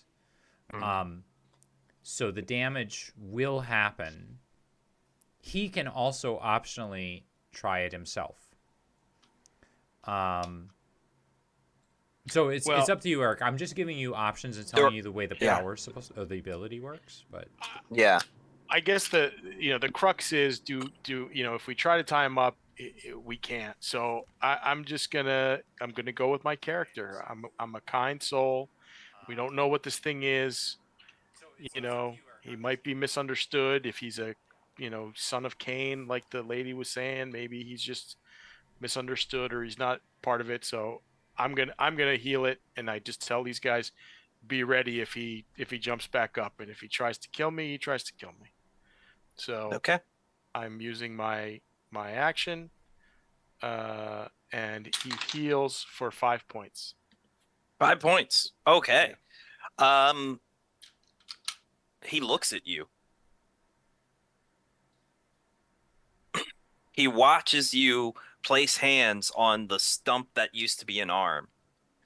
He was revived. His head was turned away from you. He pushes himself up enough to look at you and watches you healing his stump. And the wound closes over. His own natural healing abilities come into play to boost whatever healing. Just the fact that you got the bleeding to stop, it was enough to kick in the monster's natural healing abilities. And he looks at you, and his eyes change, almost like it goes from anger to surprise to almost kindness, in a sense. He looks at you favorably. And then all of a sudden he looks around and he looks worried. And I need everyone to make an intellect roll for perception. 12. I'm going to use effort. 20. 20. His heart grew 3 sizes that day. Yes. Oh, I rolled a no. 5. Yeah, I Yeah. did not do well. Okay, so with that, Michelle, you rolled a 20. So Marin looks up and sees another virtually identical monster descending from the sky on leathery bat wings. That would explain the inconsistencies in the legends. And it lands. Steve, you rolled a 5, you said? Yep. It lands directly in front of Steve and stomps hard. It's a hard landing. It's a parachute landing fall in the army. It's not a gentle, like, fairy thing. It drops itself on both feet with a thud right in front of you, and it screams in your face. So it sounds like a lot of the toddlers I work with. I'll yell out to it, get him out of here and leave this village alone. Mm. Now I do have, and I don't know if this will apply, but my kindness, what does the power do? What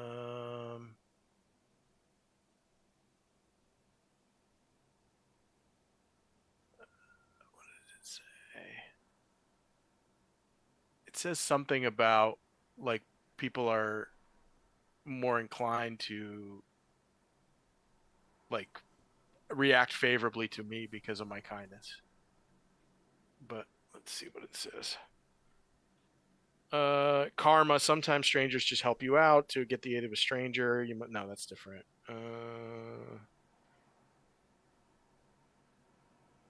You know what it's like to go a mile in someone else's shoes. You're trained in all tasks related to a pleasant social interaction, discerning the disposition of others. So I don't know if any of that applies. Yeah, I'm gonna say I'm just gonna combine them and say like this overall ability of karma, and pleasant interaction, and all of that. That works as an ability. This would be an intellect roll. Are you gonna apply any effort? Oh yeah, this is like the climax of this encounter, so I'm definitely gonna apply effort. Someone is metagaming. Yeah, right. It's about that so I'll time. apply I rolled a 6. Yeah. Okay. All right. The target number for this. I mean, you're successful, but okay. It raises a clawed hand, and it's going to just scratch at your throat and rip your throat out, and that's the reaction. And when it hears you speak those words, it holds its hand back here and stops and thinks for a minute and looks at your kind eyes and your gentle face and how you truly seem to care. And it said it takes its other hand and puts the back of its hand on your shoulder and just shoves you out of the way. And it's not even a rough shove. It's just moves you out of the way. And then it takes 2 steps past you and scoops up the injured one-armed monster into its arms, cradles it, and flaps its giant bat wings and takes off into the forest.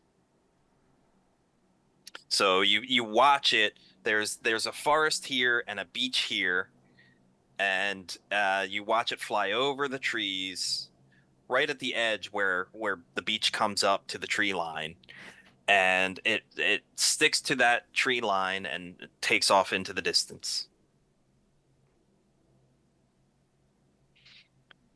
And I don't know. Is that timing wise? This is metagaming. Timing wise, is that the end of what we can do in one night, or is there time for an act 2? It's really up to you, Eric. In my opinion, if it were me, it's been a solid 3 hours. I would probably give everybody the opportunity to, like, wrap things up and then come back for another adventure. But you can also survey your players, find out what your players are thinking. And then it's your opinion too. I mean, you can. I'd like to leave it here because, based on how they want to proceed, maybe their choices are just wait there until morning and ask the king for money, or maybe they're going to go after these monsters and track and see where they go, or whatever decision they would make. I'd like to give them some time to think about it, and then we'll finish it out in a different round, and maybe Frank can join us that time. They can finally link up with their monster hunter. So Eric is referring to Frank Tellerico, our other regular on the channel. He unfortunately had to bow out at the last moment, which is why he's in the credits and didn't do anything tonight. I didn't have time to edit that through, but at any rate, we do hope he can join us for the next adventure. What are you thinking then, Eric? You want to wrap it up with some words, or do you want to go ahead? Oh, yeah. So when the monsters disappear off into the darkness, you wonder in your own minds if that is going to be enough for King Hrothgar. Are you going to get paid your original negotiation price plus the 25% bump that TBD negotiated? Or are you going to go home empty-handed? So he might make that's us pay him at this point. Mead Hall's pretty well to his destroyed. mead hall. And are you going to look around at your feet and maybe collect you got a harpoon to pick up? Anything else that any other items you might be thinking of? I just want to kind the of little amber shards for crafting stash purposes. Morbid. Yeah. But I like and it. I want to memorize sort of the direction that the monsters are going. Okay. Anybody else? Does anybody care about the whip that he dropped? Yes. Oh, yes. All right. Who's picking it up? When you put it that way, not me. I'll pick it up. Okay. So Matt's still carrying the book. Jared has a soul flaying whip. And Nice. And Michelle's still carrying around the tiny figurine of a winged angel. What you don't know, TBD, is that's a one-use item. It's all right. I'm just kidding. I don't know. I'm out of Cypher, so whatever. It's expended because of the monster used it. Yeah. No, right. no, it's one use per owner. Huh? All right. Why not? Cool. Well, Eric, I just want to say thank you very much for running this tonight. So if I didn't make it clear before, this is the very first time Eric has ever run any adventure at all. He's been playing with us for a few years, And one of the things that I was really impressed with, like when he started playing with us, was that I felt like he was kind of a natural at this.